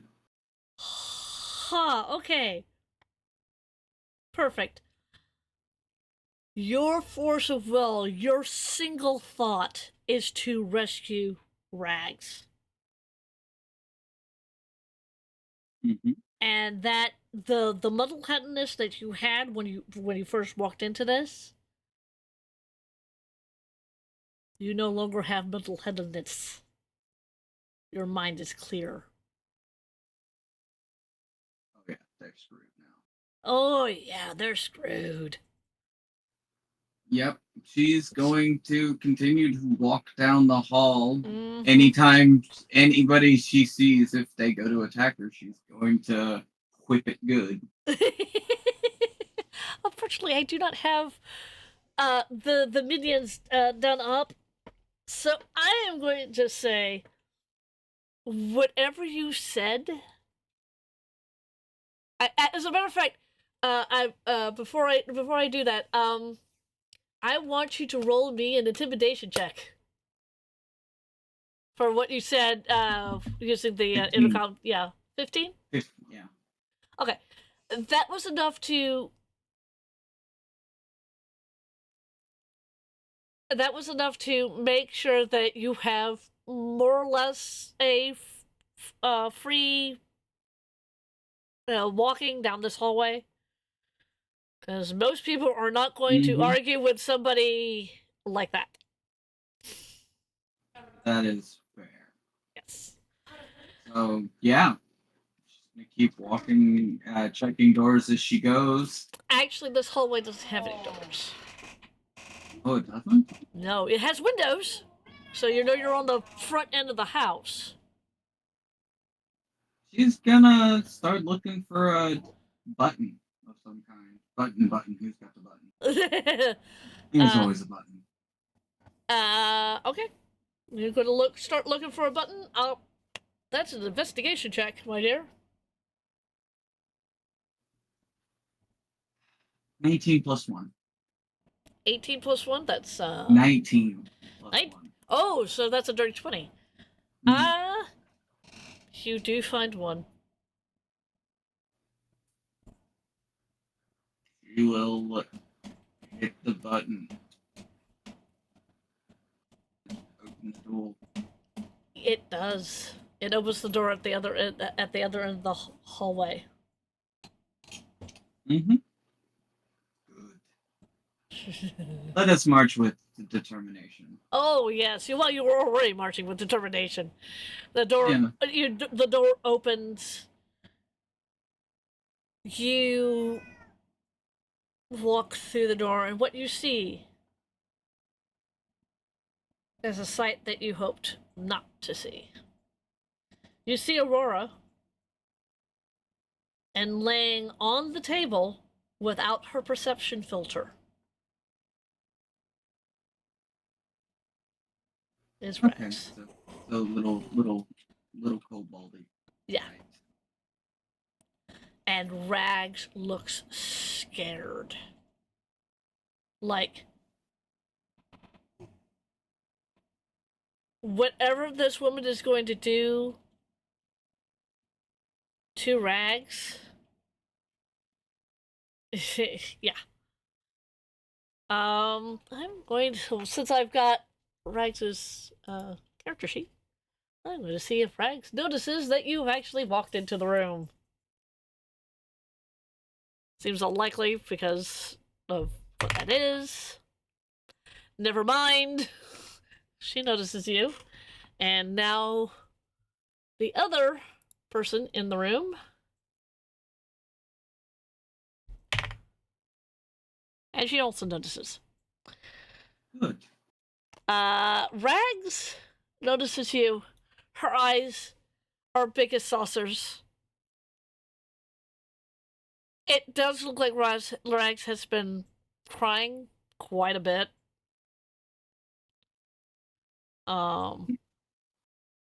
It's Tress. I'm scared. There's no need to be. She's still walking forward. Oh yes, I'm quite aware. But You, Aurora, have made a grave error. Oh, and what error is that? I caught an interloper, pointing to Rags, who's on the table. I think I have the right to punish her. Yeah, see, that's not going to work for me. Because you have also committed a cardinal sin of the universe. And what sin is that? She cracks the whip. You've pissed off a Time Lord. You're not a Time Lord. You're a human like anybody else. This is not human. She should not be here.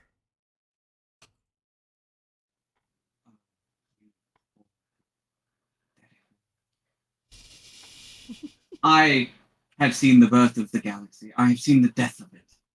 I have seen countless stars fall. I have helped kill trillions. What do you think you're going to do to me? How do you think this is going to end?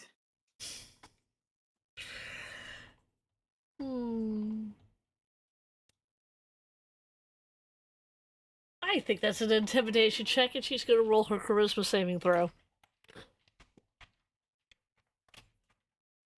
16. 13. So you do that, and she does step back a couple of steps, but she looks like she's going to hold her ground.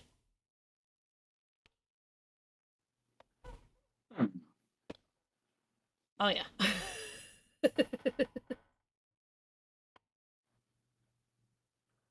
I'm taking my friend, and I'm going to stop this little cult of yours. I already disassembled whatever the hell you had, whatever monstrosity you had in the room ahead of us. You did what? And now she actually takes a couple of steps forward and, kind of. I did. You see, rolling trash cans have. Well, they have a fatal flaw, she says. They made an enemy of Gallifrey.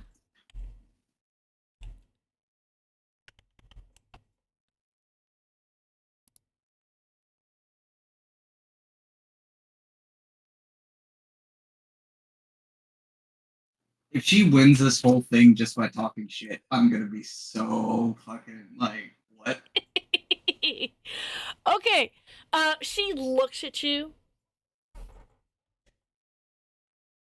And she looks at you and she says, "You will do no such thing." I want you to roll me a what is it?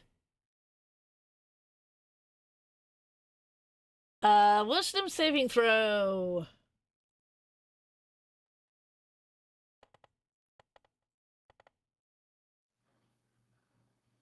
16 again. Oh, you hit it right on the nose. You hit her saving throw right on the nose. Damn. Unlucky for her. Well.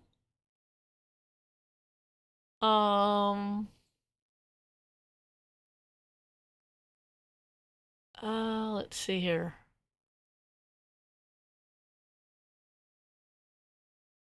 It says it must succeed on a wisdom saving throw or be charmed by you for the duration.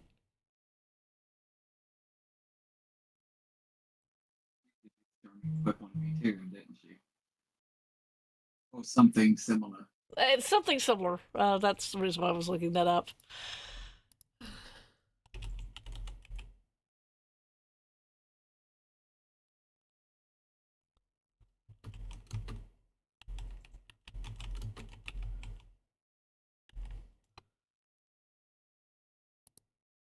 We just do.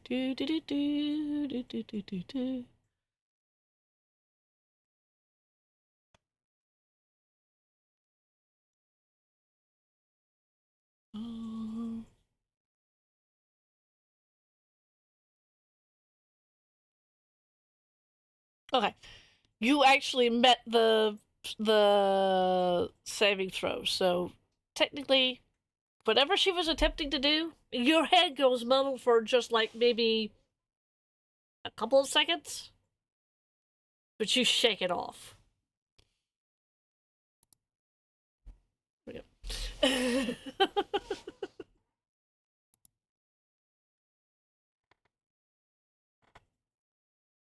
You there? Yes. Okay. You have messages too. Yeah, she's going to yeah, she looks like she is about to she's gonna get closer and Uh-huh. say, "I'm sorry, your mind tricks aren't gonna work on me." And then she's going to lash out the whip and try to lasso a leg. Okay. Screw it, I'm done talking.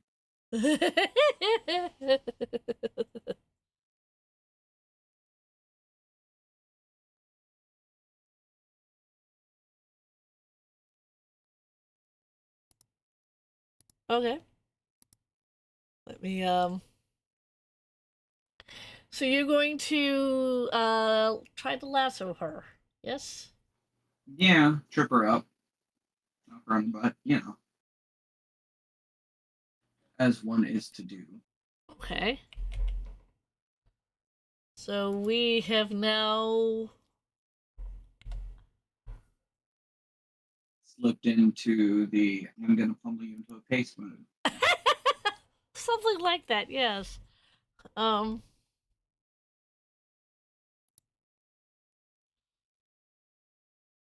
uh,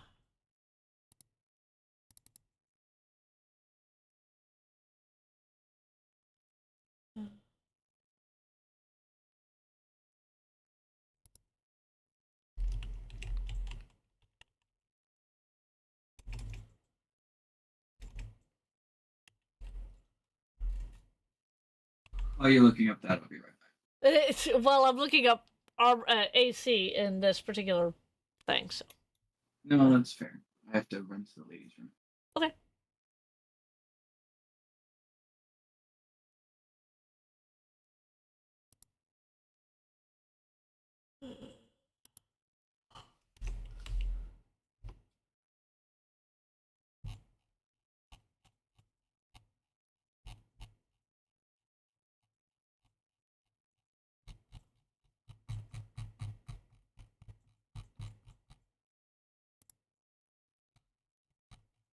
Do do do do do do do do do do do do. Oh.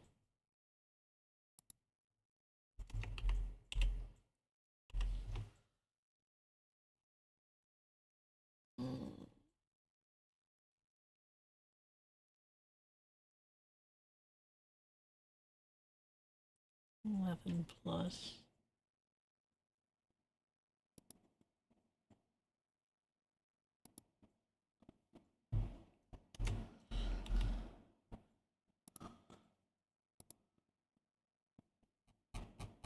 Do do do do do do do do do do do do.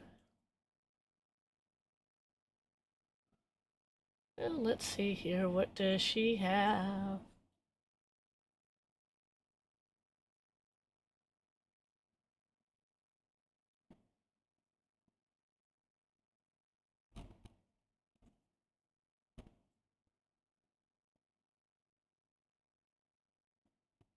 Do do do do do do.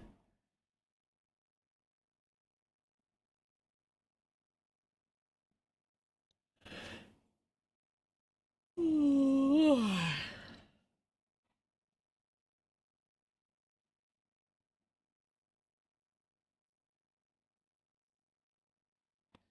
Do do do do do do do do.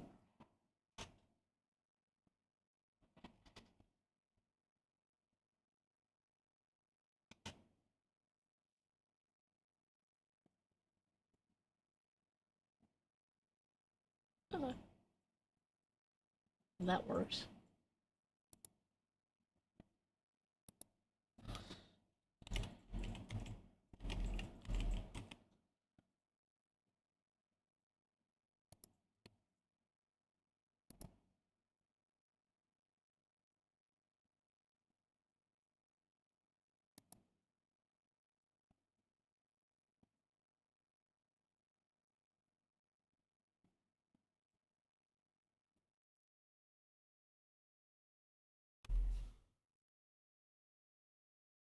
Let's see. 8 plus the attack bonus.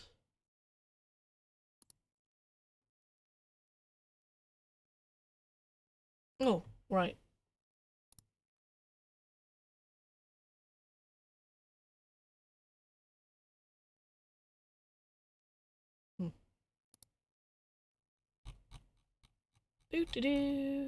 As we're waiting on people to come back, how are people enjoying this lovely one-on-one? Wasn't expecting my lovely friend Katie to get to the big bad so quickly, but here we are. Poor Williams is going to have problems of his own, so we might be seeing yet another fight for Williams. And that's Katie for you. Yes. Very much so. Very, very much so.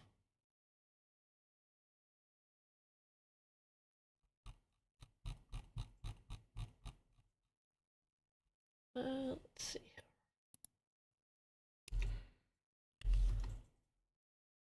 Do do do do do do do do do do do do do.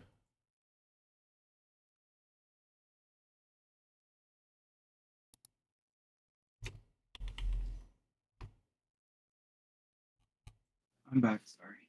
It's okay. You're completely fine. So See,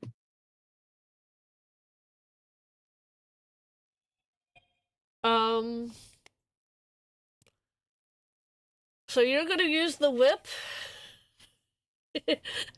Yep. And she may be pulling something out too. Um.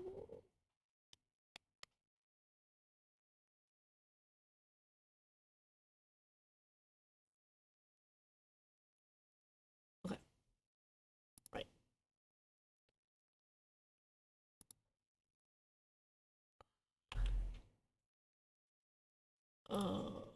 So, I guess roll for an attack.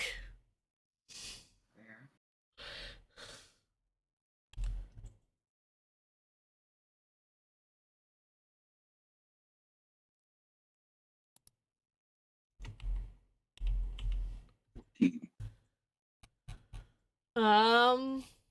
That will. Yes, that will hit. I am actually.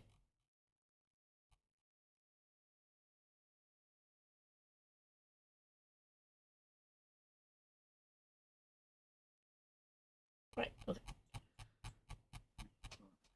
Let's see.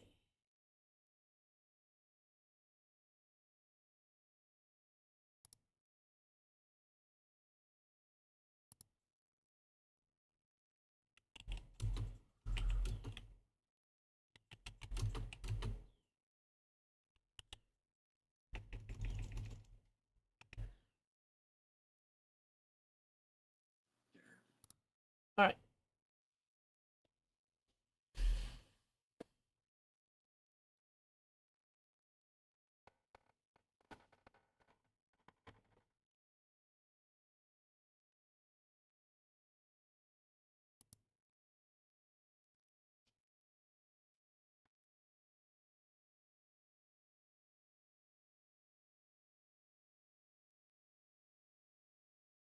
So, are you trying to figure out how to do that for you? No, no, I just have to roll damage. It was a 14 to hit, Oh, and then 7 damage. 7? Okay. Yeah. Damage.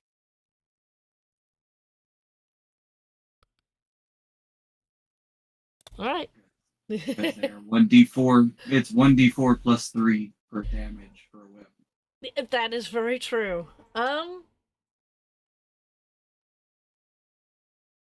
Is very true. Okay. Now she's going to go for you. She has pulled out a stun baton. Oh, very quick. Yes. Considering Tress has one too. Yes, I know.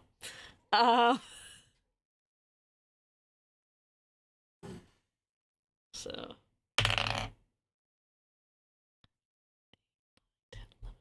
That's a 12? Does that hit you? Nay. It doesn't? No. Tressa's armor class is 17. Oh, wow. Okay. Yeah, so she tries to lunge in with the stun baton. And yeah, she completely misses. Your turn. Yeah. She is going to keep walking towards Rags, still cracking the whip at the woman every time she moves her full distance. Yep. So she'll walk another 30 feet and crack her again. Okay. Roll. 16. It hits. Is that 4 damage that time. 4? Only 4? 1 plus 3. Yeah, okay.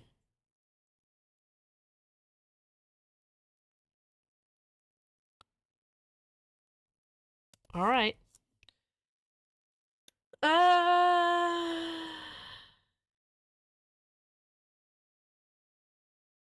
Right. Yeah, Siegfried and Roy has nothing on her whip technique. I have no doubt in that. She is going to again try to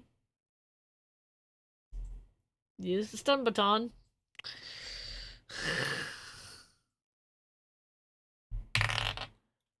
Oh, that yeah, that doesn't. Let's see. Yeah, that doesn't hit you. There. That does not hit you.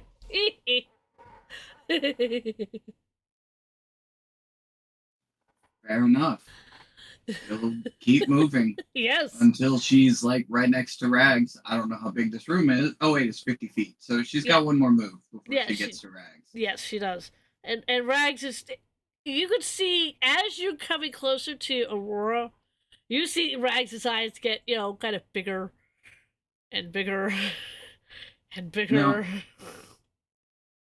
Like Rags is also going to need lots and lots of therapy. This is all over and done. No, that's fair. So yeah, he is going to keep walking and yeah. Go ahead.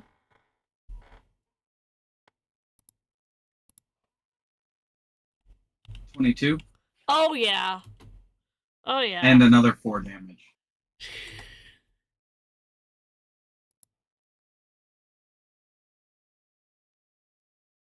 No, you're right. It is a D4. Okay. I wasn't discounting it. I was just going. Wait, I thought whips had more damage dice than that. They do not.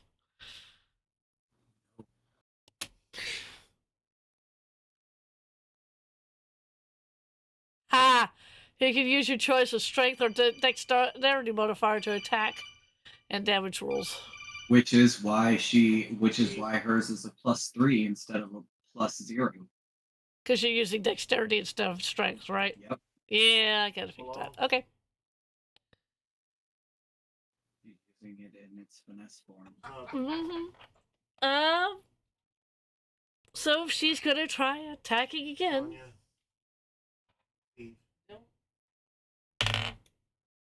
That is a nat 20. I mean, there's nothing I can do about that.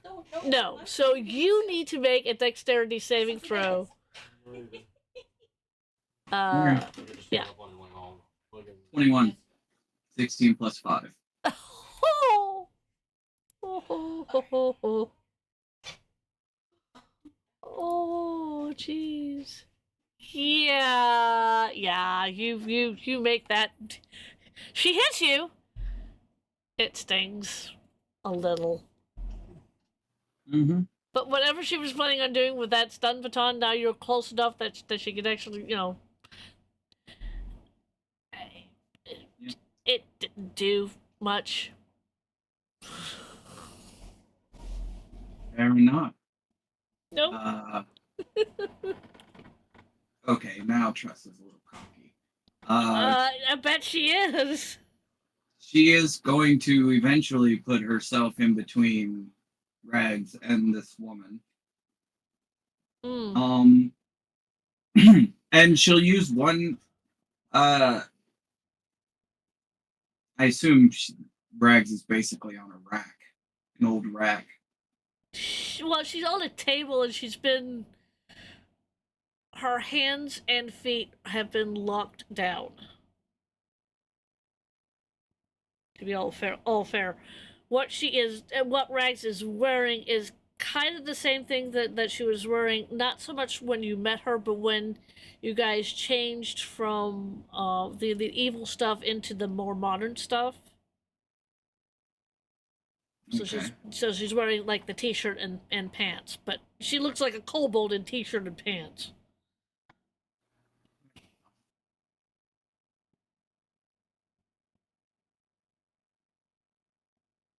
And no shoes. Well, are we going to continue this song and dance? Aurora narrows her eyes at you. That's a cute image, thank you. It is a cute image. Because that's exactly what I think of when Rags visits the modern era. She's wearing a t-shirt and pants with a little tail coming out of the back. Through the pants. Yeah. But no shoes, because what person would put shoes on a kobold? Boom wore boots. Yeah, that's true. But Yeah. Boom also exploded things daily. Yeah. Getting back to the scene at hand. Aurora looks at you and goes, "You have no right to interfere with what we're doing." Clearly, you haven't been studying history. It's kind of what my people do. She narrows her eyes at you. Have you broken your earrings? Actually, yes, she did. She broke them when they left, or before they left the room. Oh, Last episode. That's right, she did. She broke it. 2 hard beats and everything. Yeah. Okay. That's the only reason Mary could pick her up. Oh, that's right.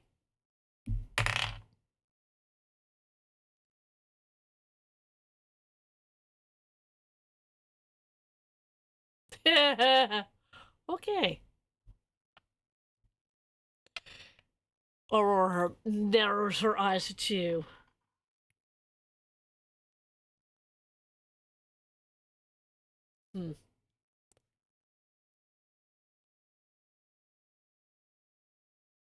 So,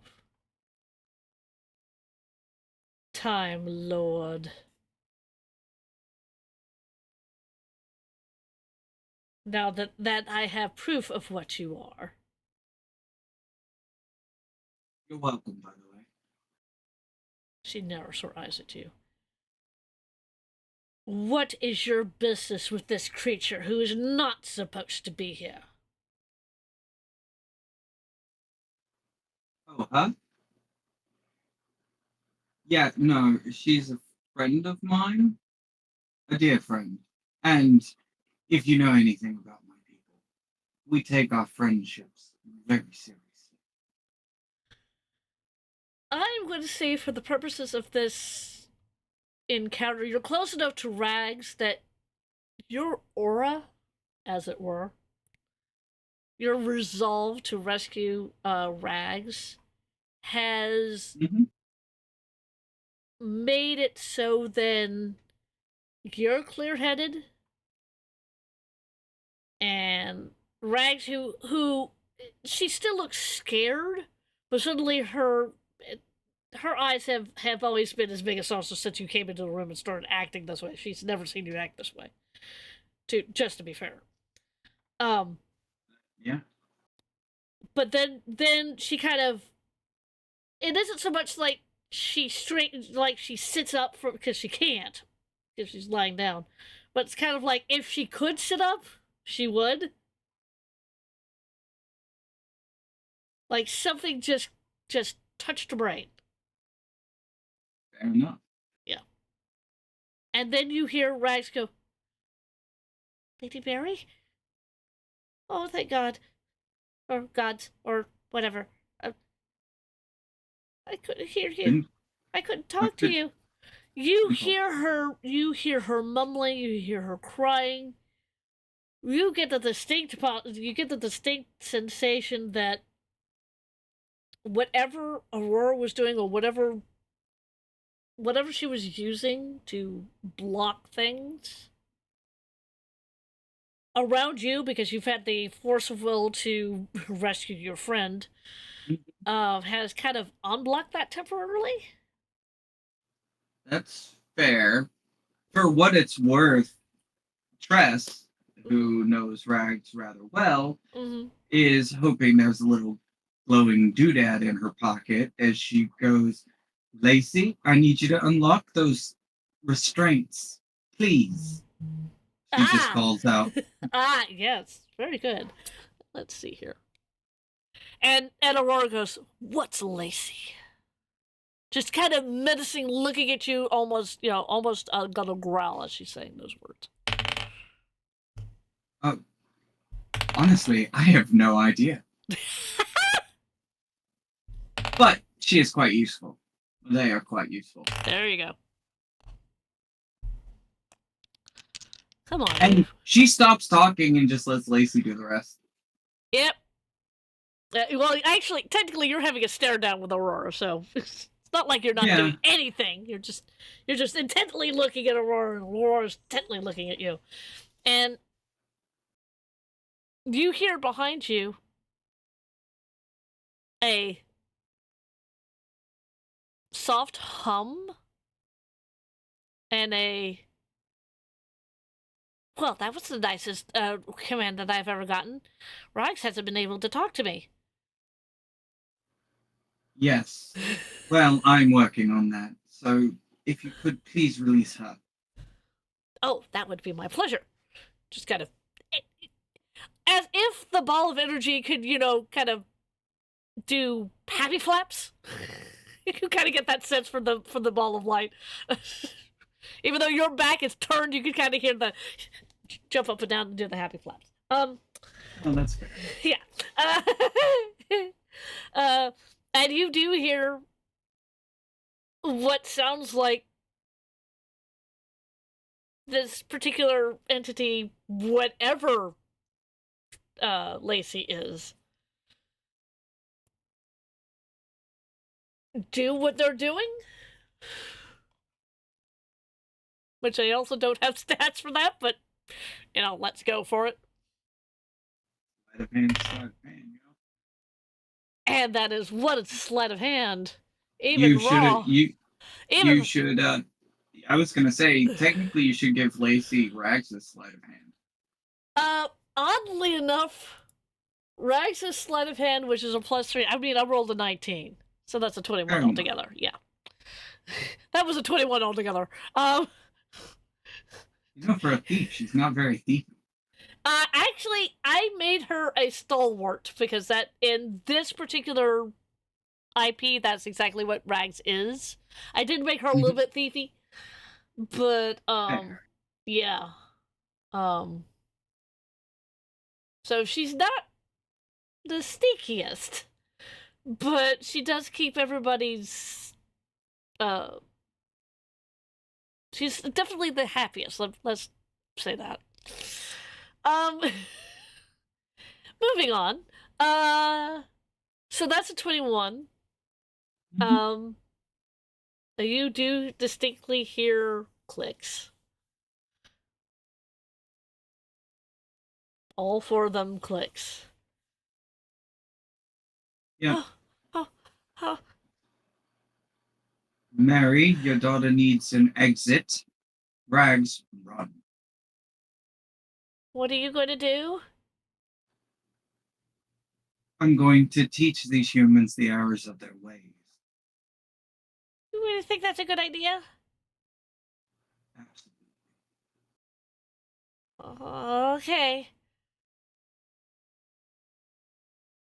She looks down. Now you're seeing this kind of out the corner of your eye because Rags has actually gotten up and moved like to the side of you. Yeah. You see Rags and her dragon adjacent form. You see the brown. She never takes it off, which is probably a good idea. You see the thing has opened. You see the little ball of light that has now floated in front of you momentarily. Go. Well, I hope that you know what you're doing. I will try to keep her safe while you do whatever it is you do. Yes, do the bad idea. You, And it you and me both. and it kind of floats down again. This is on the corner of your eye. You see it, go back into the device that Rax is wearing.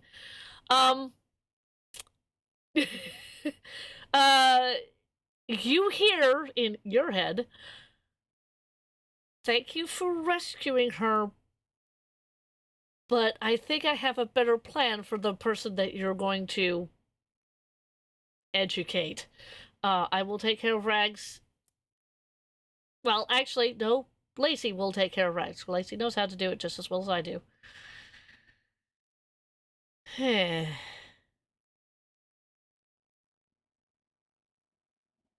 You don't have Well, You don't have this particular ability, but I'm going to grant it to you temporarily.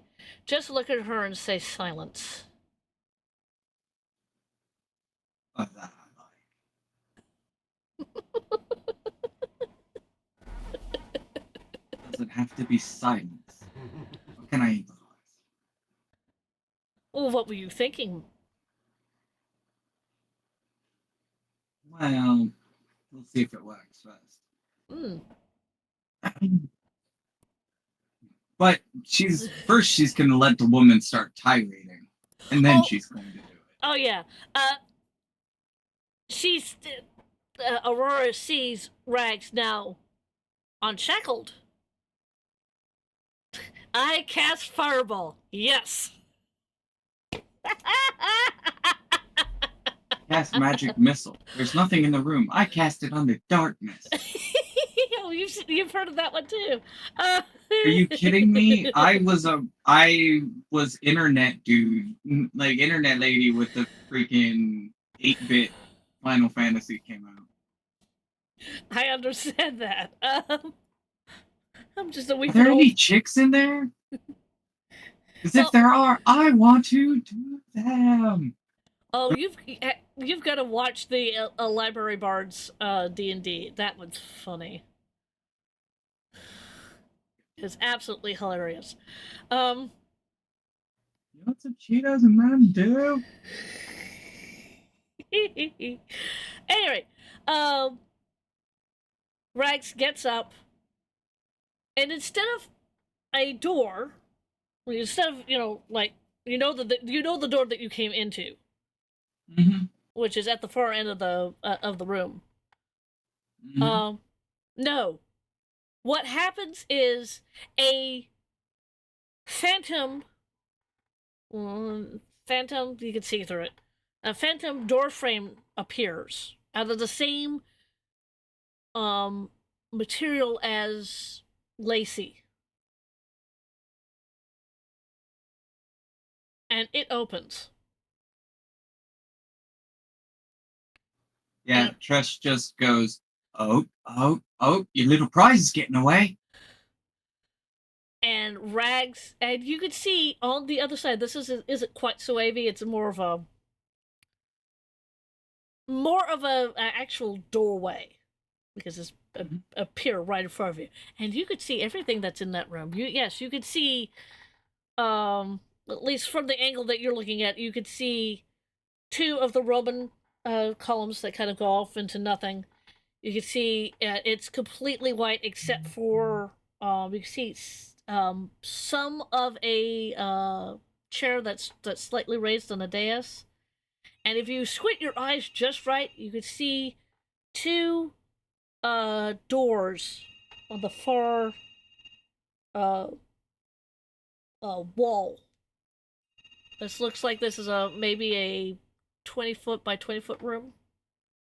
So where you're standing, you can see the barely. You can see 2 doors on the opposite side of the room, but you don't know what's on them. It's just 2 doors. Yeah. Fair. And you see Rags go, "Oh, thank goodness. Uh, um, if Lady Mary lets me out again, I will see you. She may, and then again she may not." And Rags makes a dash for the door. You know where the TARDIS is? I do. Gus calls. I do. And as Rags goes through the door closes and then disappears in a flash of light. Tress just looks at Aurora. And Yeah, and Aurora at this point is now seething. She looks like she's going to wind up and give basically her evil woman evil speech, you know, where she tells you everything that tells the hero everything that they were going to do. yeah, that's fair. She'll actually let her monologue for a little bit. Yeah. Until she gets to the point, and then Right. she won't continue. Right. So Aurora goes, "How dare you let her get away? She was not supposed to be here. She was exactly what I needed for my plan. And how dare you dismantle our god? How dare you?" Do you know how many of your gods I've had to pick off my boots over the centuries?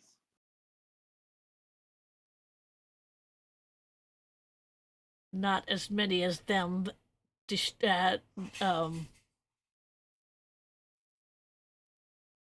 destroying your kind. Yeah, at that point, that little bit of her father that's in her, pulls the stun baton, and she rushes the woman and jams it straight into her shoulder and just doesn't let up. Okay. She, I was actually looking up this. The stun baton is a is a light weapon that attempts to incapacitate the opponent. Your opponent must make a dexterity saving throw, a DC of 8 plus your attack bonus.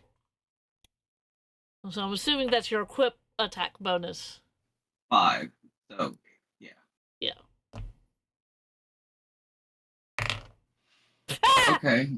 Yeah, right, gotcha. That was a 2. Yeah, that's not gonna happen. Which now, or be stunned until the end of its next turn. Yeah, that's fine. At least she can hear. Oh, yeah.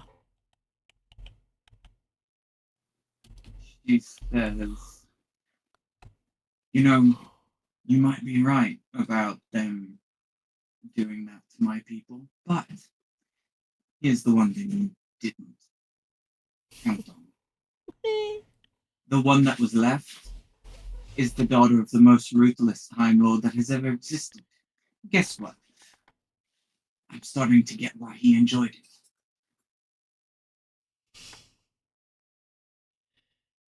You see, according to the stun thing, is the stun creature's incapacitated. Can't move, can't speak, only falteringly. Yeah, that's fine. Yeah. She's just making sure that she knows exactly who the hell she's messing with now. Oh, yeah. The thing is that it doesn't do anything about her eyes. You know, she can still breathe and all that stuff. You know, all of her automatic stuff is still working. But her Meaning she can hear. Yes, meaning that she can hear. She is. Her eyes get as big as saucers. Oh, okay. That's what that means. All right. Ah, I see it's finally starting to register. Good. Now, your cult, It's not gonna happen. Not anymore. Not then. Not now. Not ever. And I can do it. And there is no amount of your whatever you are that can stop me. Because time is mine to command, not To wit, as you're saying, time is mine to command, not yours. You hear very softly in your head, which is Lady Mary. Technically, I'm going to let you have that one, but technically, ...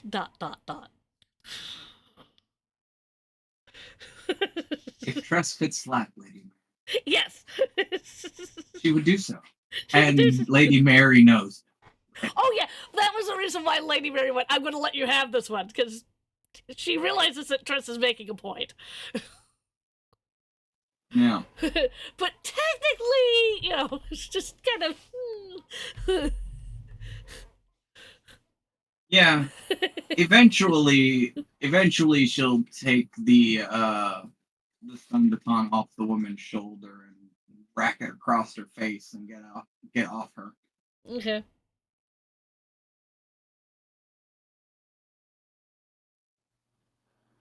You know what? I wonder if she can actually muster enough strength to put her on the table. Let's see. This would be... Technically, you would be She's grappling? got a 10 strength. Technically, you would be grappling? Oh! Well, I mean, she has a 13. Let's... 19. Oh, well, okay. This would be... And that's 19 flat. Okay. Ooh. She's gonna get away from you. Okay.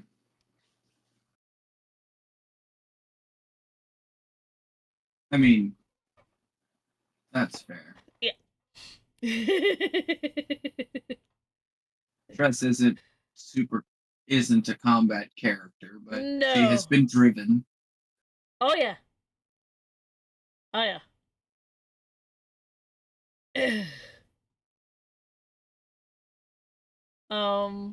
At this point, Aurora, who's now no longer stunned, Yeah. is now on the other side of the table. And just she's now kind of looking at you, kind of going, well, now, it seems that I have another goal in mind to add to my previous goals. It's going to be fun taking you down. Assuming you live through this encounter. Oh, I believe I will. As she takes a step back, Mm-hmm. the air around her shimmers, and she disappears.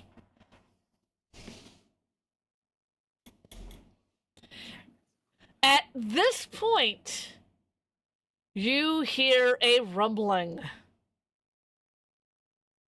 Like this whole floor is doing the shake, shake, shake, shake, shake, shake, shake, shake, shake, shake, shake, shake, shake, shake, shake, shake. Yeah, she's gonna take her own advice. And run. Run. Okay.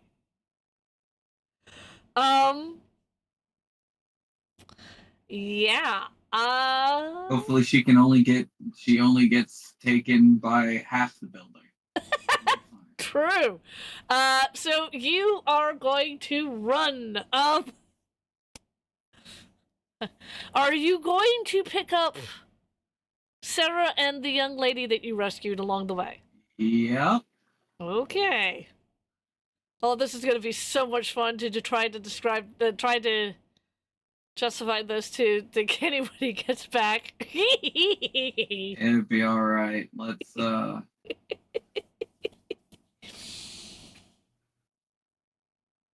Anyway, so you are running I am going to give you. I'm going to give you 5 rounds to get out of this Okay. stately home. enough. Yeah. And you feel it shaking, and you know you've got to stop off at the at your room to pick up Sarah and the young lady that you rescued. Yep. She is going to spend one of her rounds doing that. Yeah. Okay. So, you run, you pick up Sarah. Sarah goes, "So what happened? Oh, wait. Why is the building shaking?" Seems like you're already half there, Sarah Jane. It's time to go now. More running? Always. Right. She looks at the young lady. The young lady kind of eyes wide as saucers, like she kind of quite doesn't know what's going on, but understands running really well. And the 3 of you run down the stairs Mm-hmm. and around and out the front door. You get Yeah. it's a typical Dr. Who setup shot where you have the house in the background and you 3 in the foreground, running towards the camera. Obviously, obviously you and you get far enough away that this is what you see. You see the entire top half of this house. First, on Cloak, yes, there was a ship on top of it. You knew that there was a ship on top of it. Yes. Somehow you knew. And it rise up into the sky. And then it engages some sort of engines, some sort of ion engines or whatever, and then speeds off through the atmosphere. Yeah. Jeez. Let's see what's gonna happen.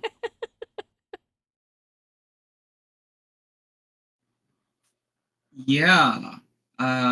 She is going to curse.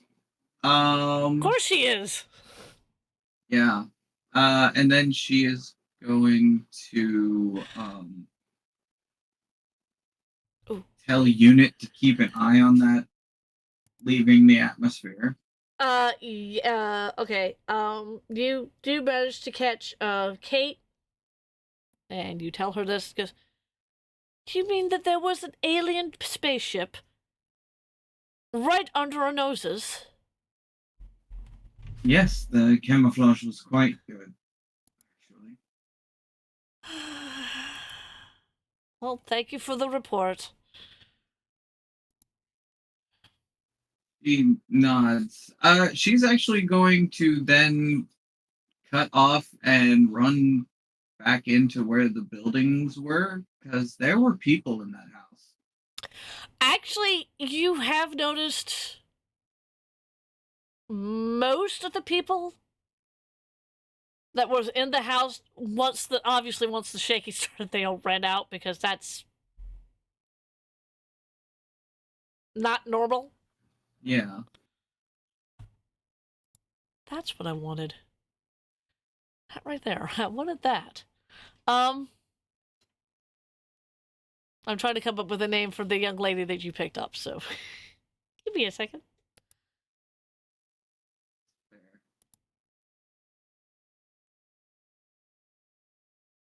I like that one. So you have after you see the spaceship rise and then go off, your eyes come back down to the first level of this house, and you've noticed that that you see a bunch of people, a lot of girls, a lot of women, older women, and a lot of young women out here. All the kitchen staff, all the butlers, Although you don't see Williams, but you do see a black van sitting, like, on the driveway. Not far enough, but on the driveway. Hmm. Um, that's what you see. Um, Sarah kind of looks at um this young woman and goes, and I am so sorry. What's your name? And the young lady goes, well, my name is Caitlin. Uh, I thank you very much, both of you, for rescuing me. I'm now no longer muddle-headed. I don't know what I was thinking. Aurora told us that we were here for some glorious purpose or something. I don't know. I feel it's a bit complicated. And probably not something that you should focus on right now. Probably not. um. So did you ever find your friend? Your sister? I did. Thank you. Is she all right? She is. Oh, that's good. Well, I again, I thank you for rescuing me and all these people. Who was Aurora? Do you know? I mean, you were supposedly talking to her. I was. She says.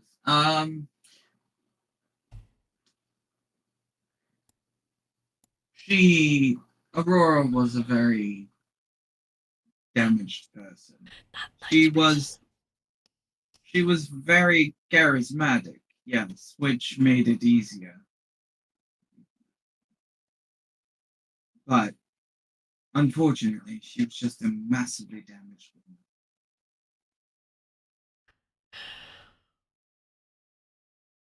Right. Okay.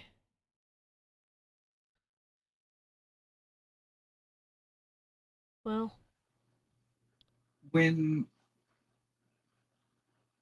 I look, we can try and arrange for you a ride to get you back to where you're from, but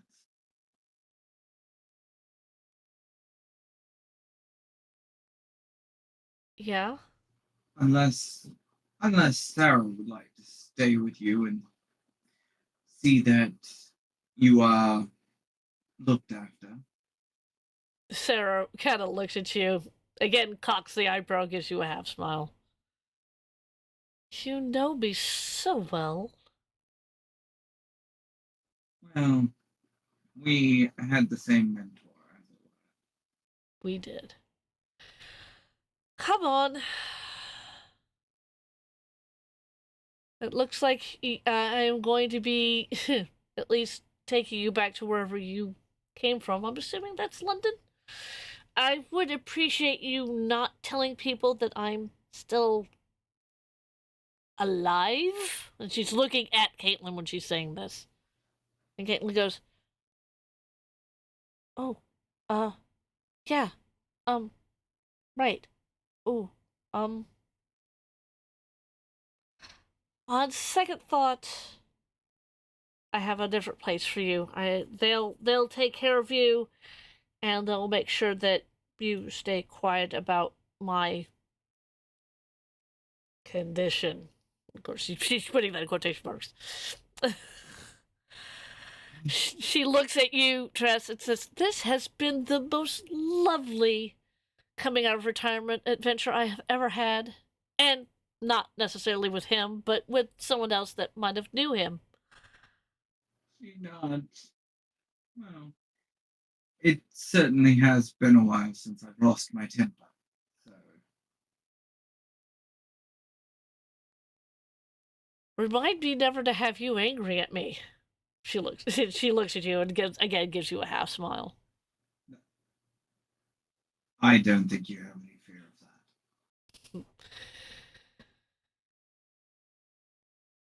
farewell on your travels. I hope you find him and figure out what all this was. I do expect that you come back and give me. I don't want to say an exclusive because I no longer work for the papers, but I think you know what I'm talking about. Of course. I don't think there's a reporter on the planet I would trust more. Yes. She smiles. And as you two have been talking, from another pocket, she's pulled out what looks like to be a phone. And she looks like she was dialing. You know. And she puts it up to her ear. Yes. Hello, Kate. Yes, I know I was supposed to be on retirement. I have come out of retirement briefly. I do have a new recruit for you, however. Can you send somebody to pick us both up? Yes, I will send the coordinates. Goodbye, Kate. Again, she smiles, hits the hang up button. And that's my cue to it's my turn to exit stage left because honestly, I think she might charge me parking fees this time.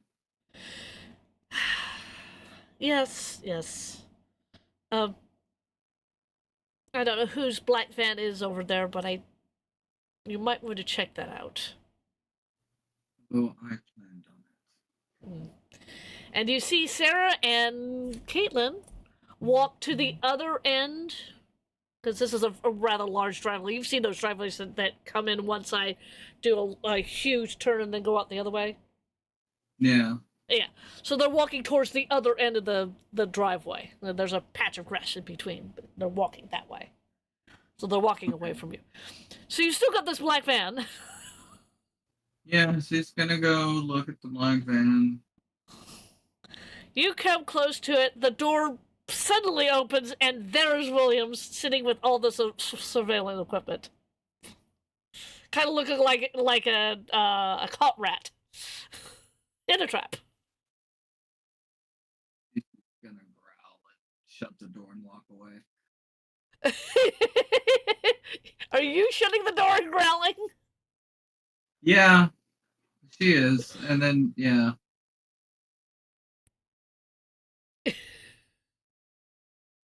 Well, dang, I didn't lose the fight. No, you didn't.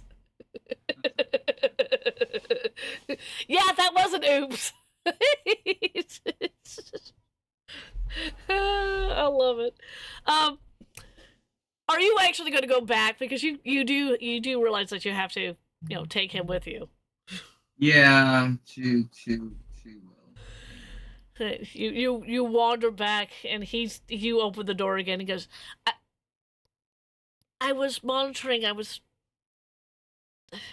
No, you were hiding from Mary. Part of that, yes, but I was actively looking for her. I thought I almost found her, and then, well, and he points to the sheared off top of this now ruined, stately home, and then that. Yes, turns out I beat you to it. Nothing to see here, just an IT guy in a black van, definitely not selling candy. Yeah, that's fair. I love it. Anyway. But, yeah.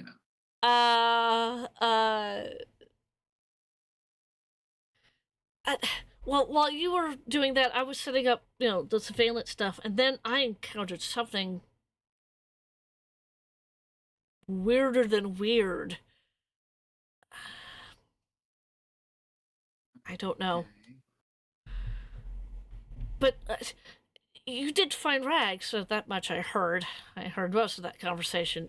Also, remind me never to get you mad at me. He kind of sinks down into his chair, kind of all hunched over, going, like, I really don't want you to be mad at me. It's good that you finally understand.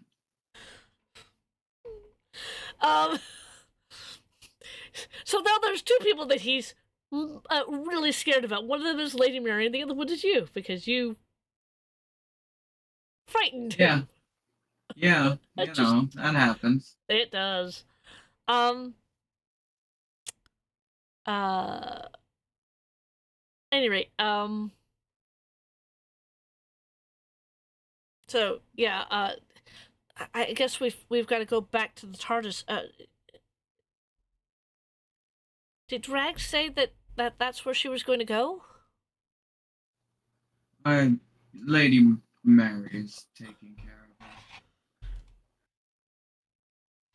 And again, you get this is kind of you hear a soft giggle, and an image of a smiling imp. You know, the smiling imp thing that I've sent to you on Discord. Yeah, you get kind of that image. Is like Rags is at the TARDIS. You might want to hurry up before she actually throws a switch or something. She's getting bored. Yeah, she's just gonna look at Kenny, Williams, and then, start walking very quickly. Where did you park the TARDIS? I mean, technically, we're gonna have to go back to unit. Is that where you guys left the TARDIS? No, you guys left the TARDIS at the Palms' house. Remember? That is fair. We'll go back to the ponds. Right. Kenny goes, well, I mean, I've rented out the van. Cue the video footage. Yep. Then yeah, she'll drive the van, I guess. Okay. So you're sitting in the front seat. Williams is in the back, with all the surveillance equipment, and you two go back to the Pons' house, where you left the TARDIS. TARDIS is still sitting out the Pons' domicile.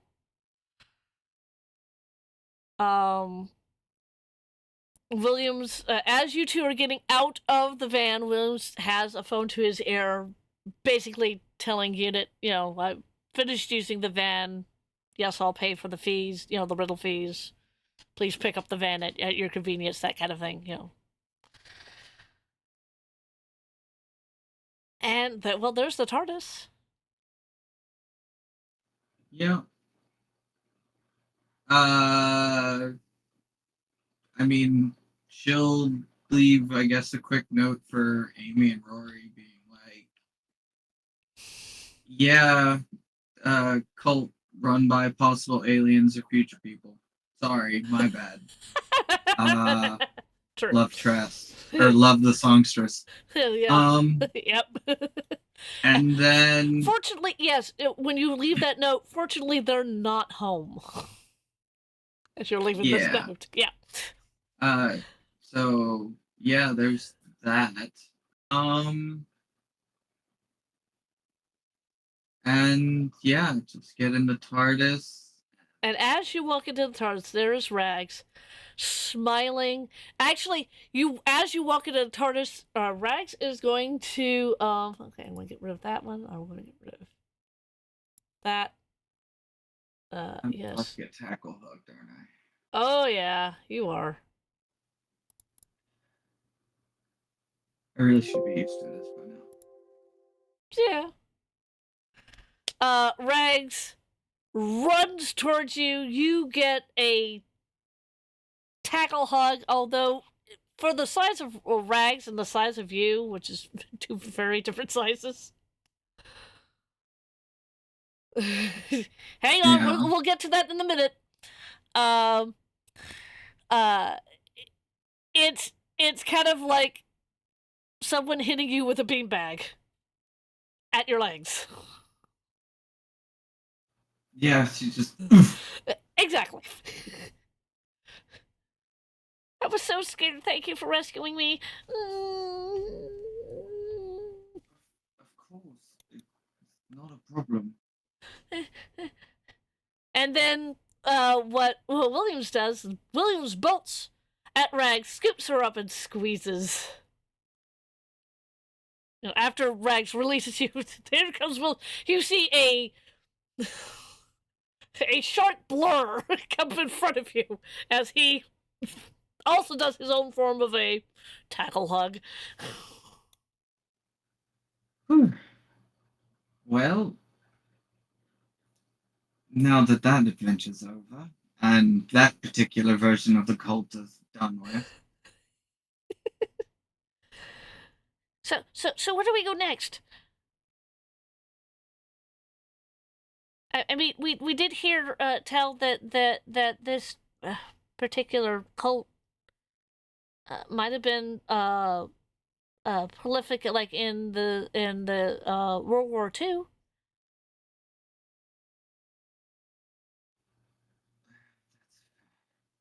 she looks nonplussed about this as she walks over to the controls. And World War II it is. and he's still, yes, he's still in his tux. He has not changed.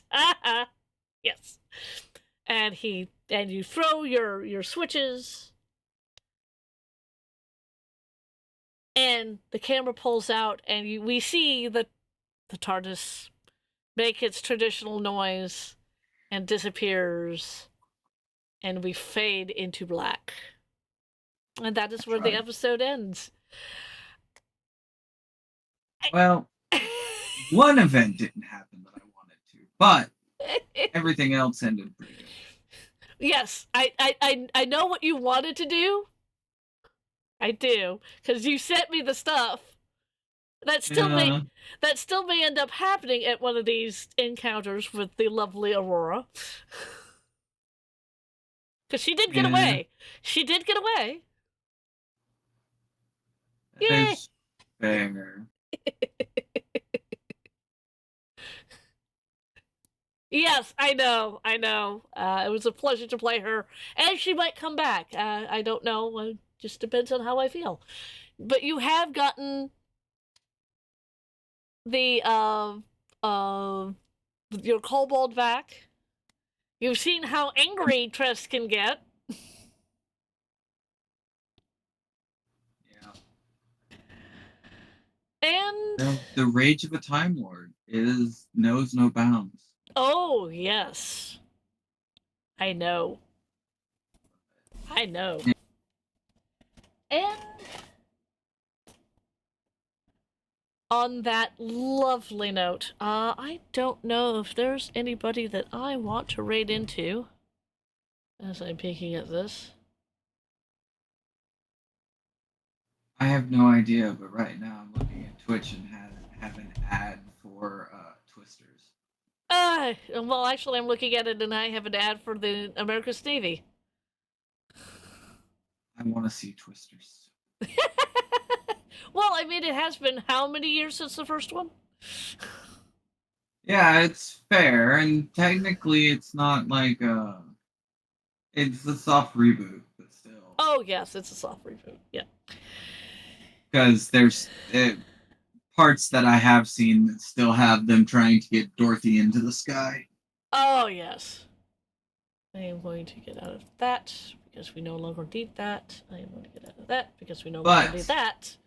For the record, just so we can do this, because I have to duck out of here. I am Katie Wynn. I played the songstress, and I will, I guess, see you all later where I play Queen of the Vampires, I guess, and the Queen of Roses. No. Next time we're doing the zombie game. Oh, well then I'll be the Queen of the Sociopaths. It'll be great. Yes, that is true, and that or I'll be her sister. I don't know. Well, that will depend on her stress level. Literally, that is fair. That's fair. And anyway. I have been your lovely Time Master. I played Sarah Jane Smith. I played Rags. I played your wonderful evil person who got away. Ooh, I'm seeing a pattern here. Yes, you are. Whatever task I do, I am the queen. Yes. That's the only pattern you need. That is true. So join us next week where we'll be maybe finding some zombies. Brains. Probably. Yes, brains. I also stream on Tuesday, Wednesday, and Thursday and Friday. Over on my channel, so please come over there, join me. We have a grand old time over there. And I do believe that this is where the stream will end. Remember to be empowered to play. Bye.